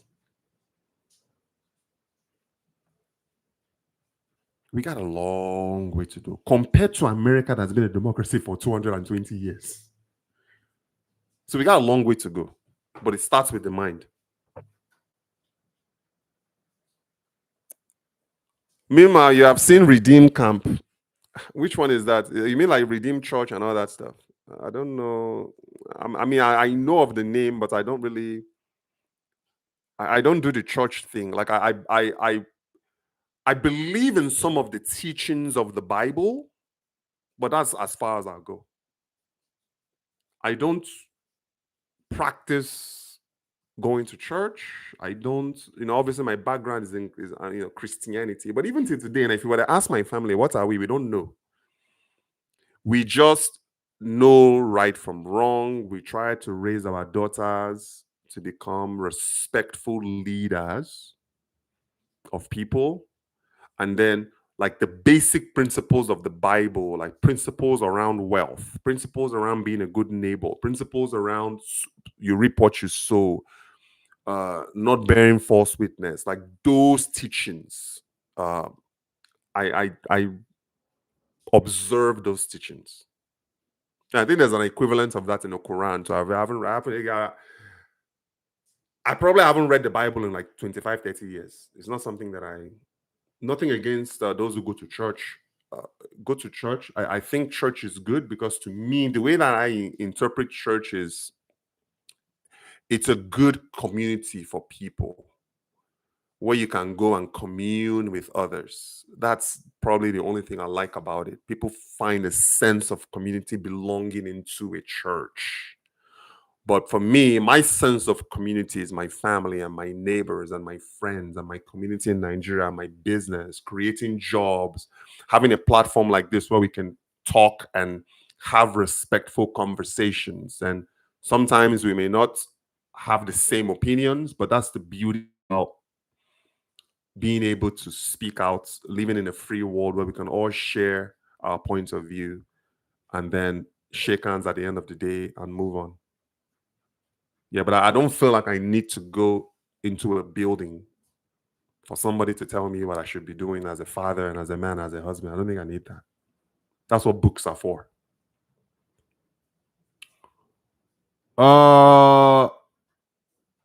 Calculus almost broke me. You should talk to Kate. Kate has been a calculus teacher now for 13 years. Obi doesn't discuss modern technology. That's sad, Sha. Because listen, guys, this AI matter is not going away. AI, guys, and robotics is where it's at for the future. You see, these leaders of ours are still teaching archaic medieval teachings, like old caveman type things. It's what upsets me the most.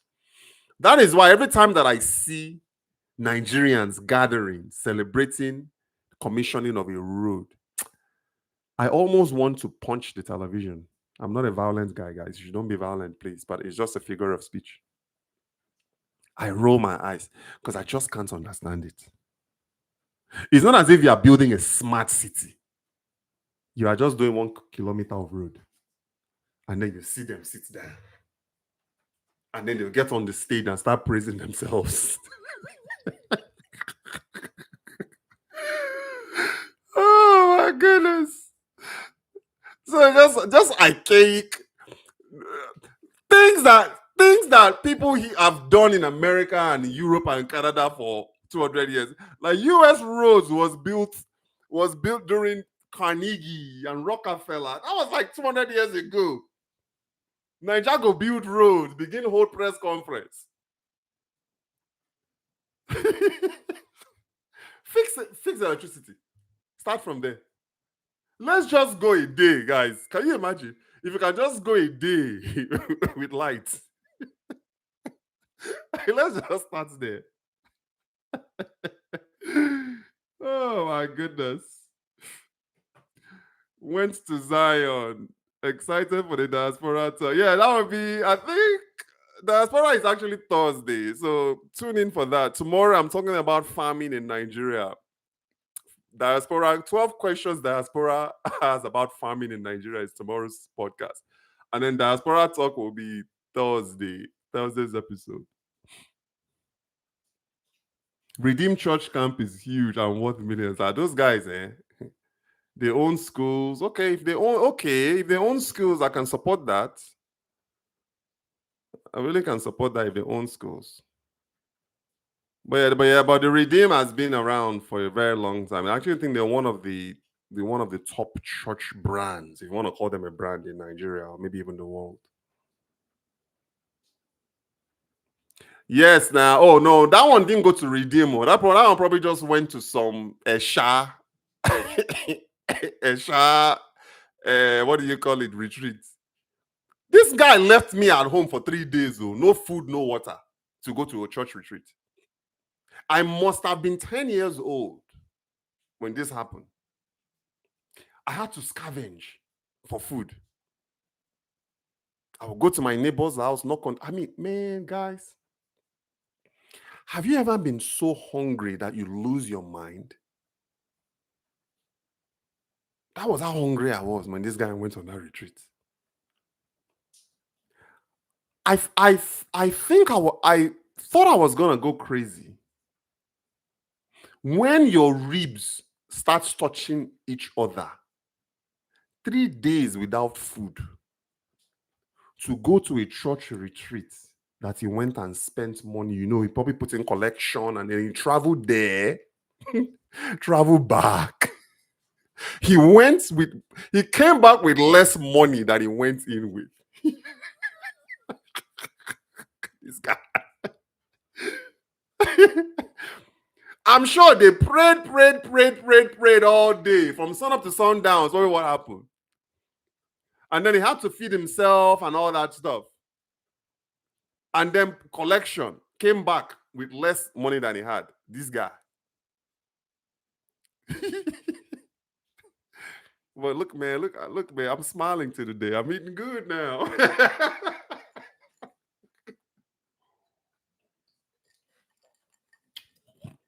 I'm eating good. You're still broke. Technology is still taught didactically in Nigeria because there's no equipment. So one of my colleagues, the guy is in Virginia, here in the US. So he's helping to support our village school in my village where I'm from. So this guy went to Nigeria 2 years ago with his wife. They took all sorts of computers from the US to the village. The kids can't even use the computer because there's no light. The kids can't even use the computer that he brought from the US to them, gave them a lot of computers. They can't even use because there's no power. Yes, about AI. Tinubu administration, the NIDTA has initiated the 3MT. Yeah, these big words. What is NIDTA and 3MTT? I don't know. Program which helps train youth on software development. The problem is just some flaws. What kind of flaws? Software development, to be honest with you, listen, once upon a time in my life, I was a software development recruiter. I recruited for one of the top software recruitment firms in the US. Software development is not what it used to be, guys. People are actually moving away from that. You know why? Because AI is writing code now. So tech companies today are not really hiring software developers anymore like that. What they're hiring are people who can prompt AI to write the code. So you're going to have some sort of software development background. That's the basics. But these days, they are no longer hiring developers anymore. They just want you to be able to prompt AI properly to write the code that they need. So instead of training youths on software development, maybe you can train them on AI prompting, maybe give them basic training on software development. But I would not, if I were in college today, I will not be going to school to become a software developer. I'll be going to school to become some sort of like an AI administrator or an AI prompt engineer or something like that. That's what I would do. Irresponsible on Jacob, that's his name. I experienced such hunger strikes in my university. You see, at least you were an adult. In the university, you were an adult experiencing hunger. Try experiencing hunger at 10 years old. When Gary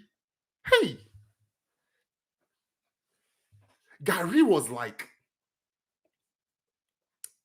manna from heaven in those days. Gary. People were so poor. That's why I don't do this poor thing. My grandfather used to have this container. I'll never forget that container. This bucket with a lid. That bucket with a lid was where we put Gary. I don't even think the man ever bought a full bag of Gary in his life. He was always buying like Derica. If you guys know what Derica is, like these small containers, what do you call it? Painter. You buy maybe 1 or 2 painters of Gary and then we'll just put it inside. That bucket was a lifeline. That Gary bucket. So my friend, my sister, my older sister had this friend they were a Ghanaian family. Her name was Efwa. So my sister would steal, even we didn't have much, but my older sister would steal a portion of my grandfather used to measure. He used to measure the Gary, man. That Gary drops, man. The guy will come and say, who touched this thing? So F1 will come over. And my sister, we're kids. You just used to, man, I love her so much. She's in Abuja. She would just go and give Ifwa 1 or 2 cups of gari. That is what Ifwa would take home and feed Komina. Komina was my boy, he was my friend. Ifwa was my sister's friend, older. Then Komina was my friend. Because my sister is 4 years older than me. 2 cups of gari for their entire family. Man, it was tough. It was rough in Nigeria. But it's also as a result of, see, my grandfather didn't know compounding. My grandfather didn't know investments. I don't even think my grandfather knew he could become rich. He didn't know. Because all his life was always poor, poor, poor. Even to me, growing up, my mom used to always say, live like a poor person. I'm like, why? Could you imagine me telling them, these 2 girls, to live like a poor person? I'm not saying go and live above your means, but you can have wealth mentality. Because only from a position of wealth can you impact your community. Only from a position of wealth can you create jobs. It's not from a position of lack. So that is what I think our leaders. So I'm listen, all respect. I don't want anyone thinking that I am being disrespectful to the office of the presidency. No, that's not it. All respect to the leader of Nigeria. But I just felt like, man, in 2025, the conversation of poverty is not what we want to hear. I don't want to hear that. Make me believe Nigeria is wealthy. I know Nigeria is. Make the kids that are looking up to you believe that one day they can be president of Nigeria. Every child right now is dreaming of going abroad. Because it's ingrained in their mind that Nigeria is not the place to be.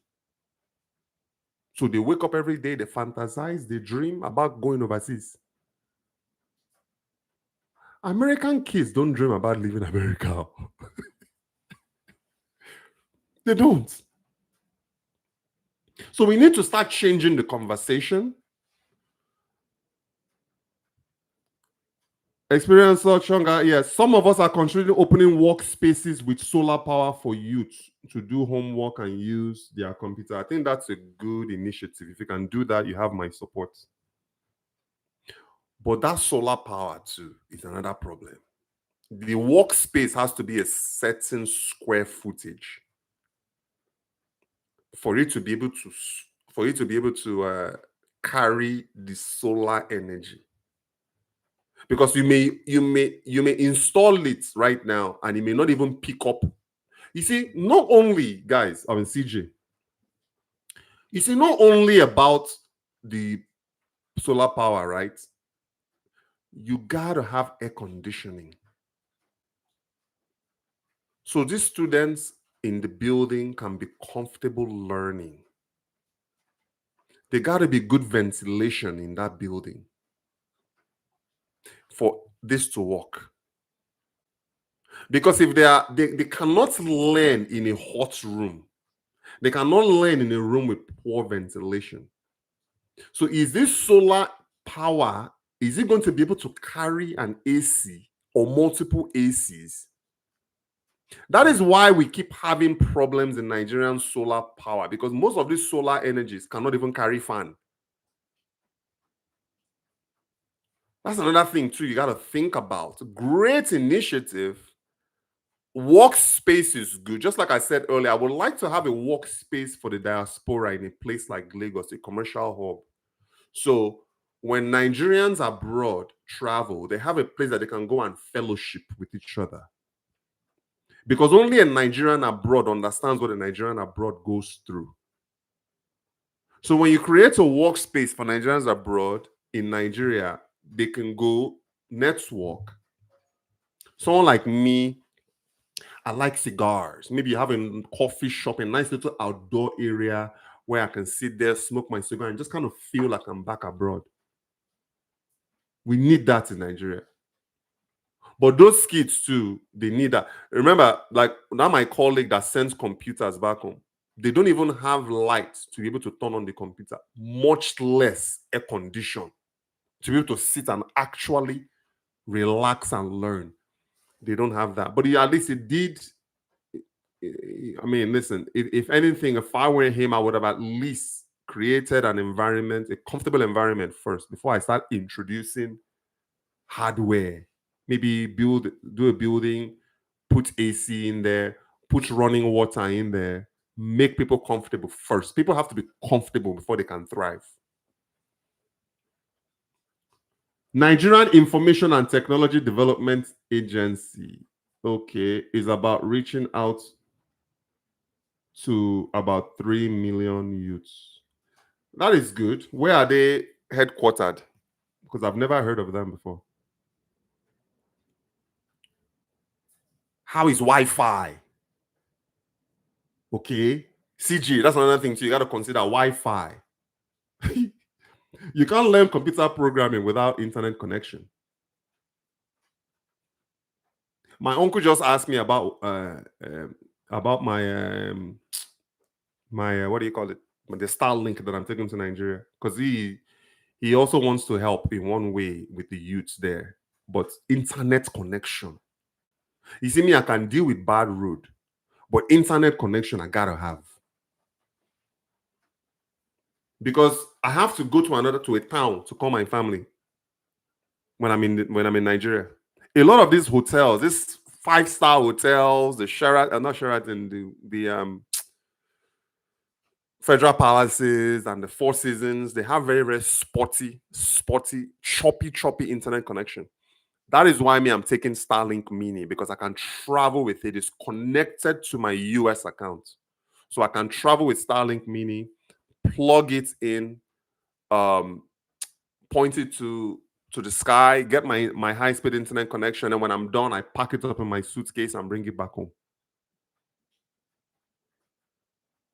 I guess guys who prompt AI to write code are called vibe coders.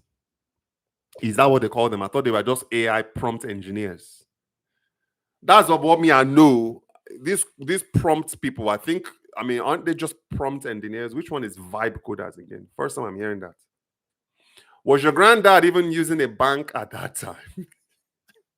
I don't think he was. I think he had a shoebox.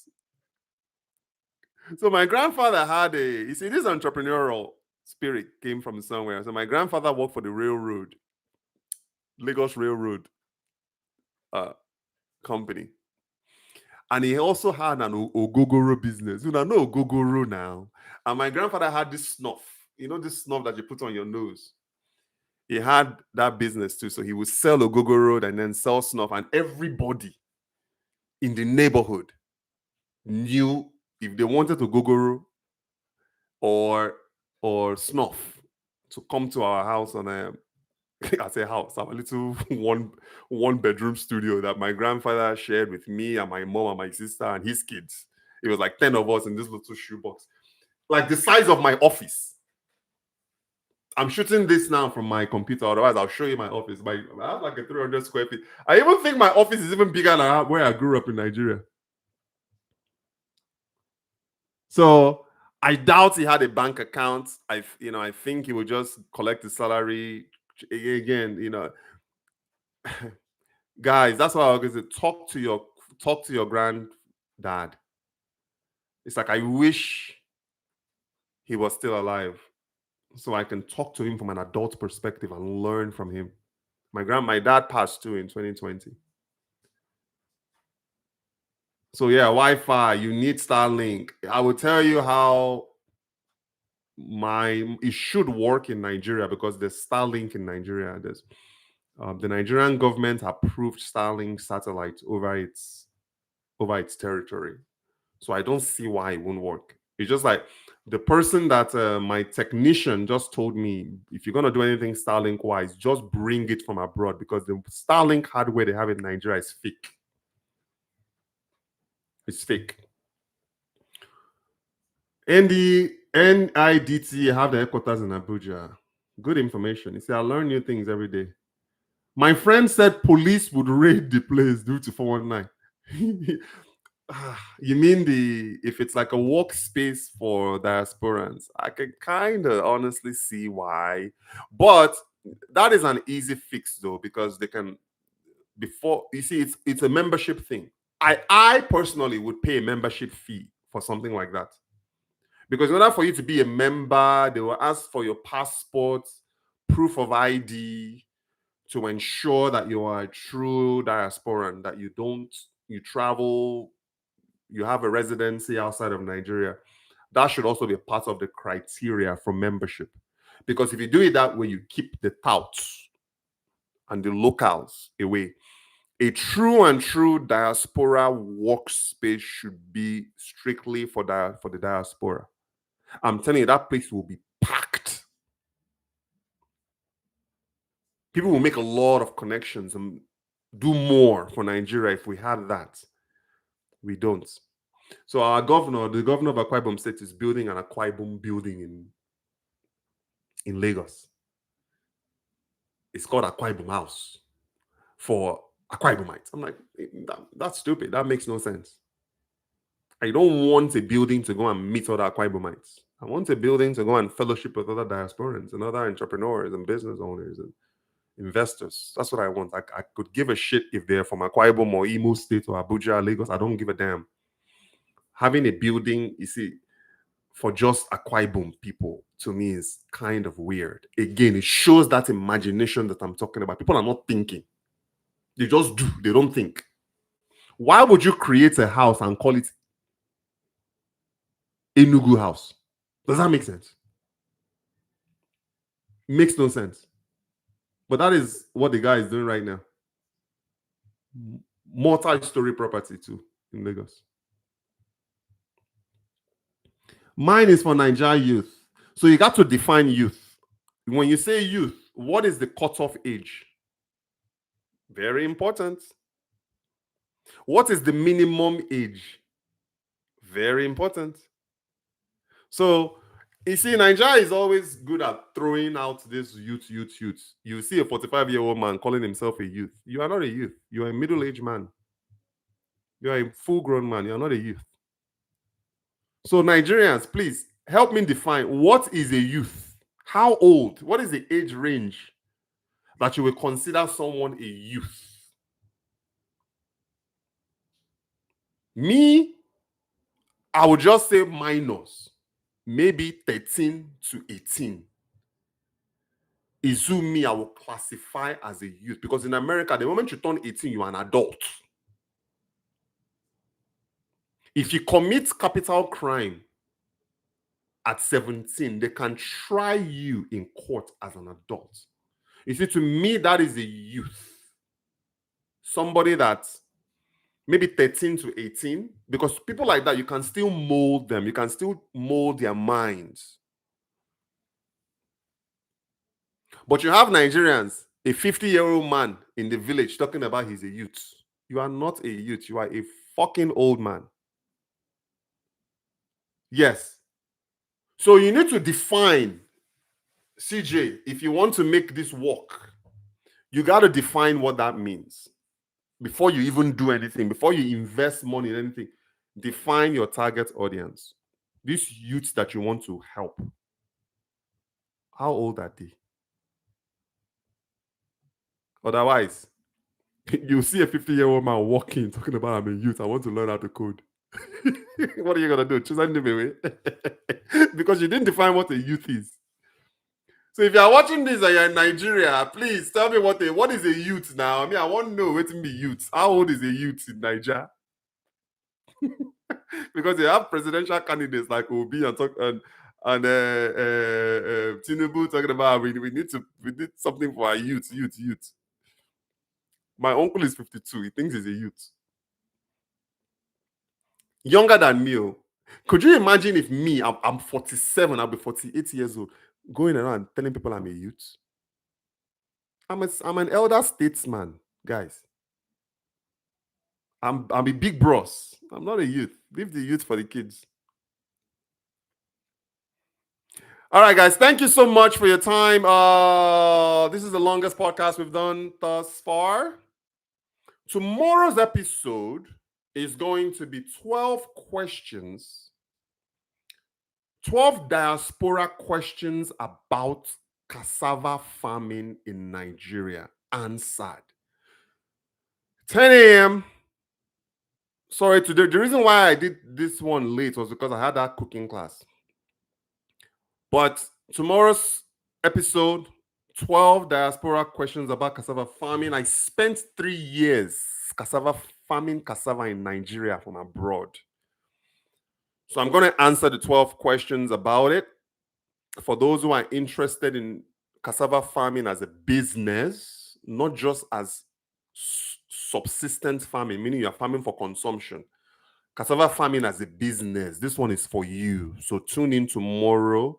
And then on Thursday, that one's going to be on the diaspora's role in Nigeria's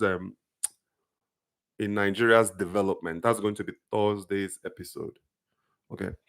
So yes, thank you guys. I really appreciate it. Like, share, and comment. CJ, share this with everybody you know. Smart Arrow, share this with everybody you know.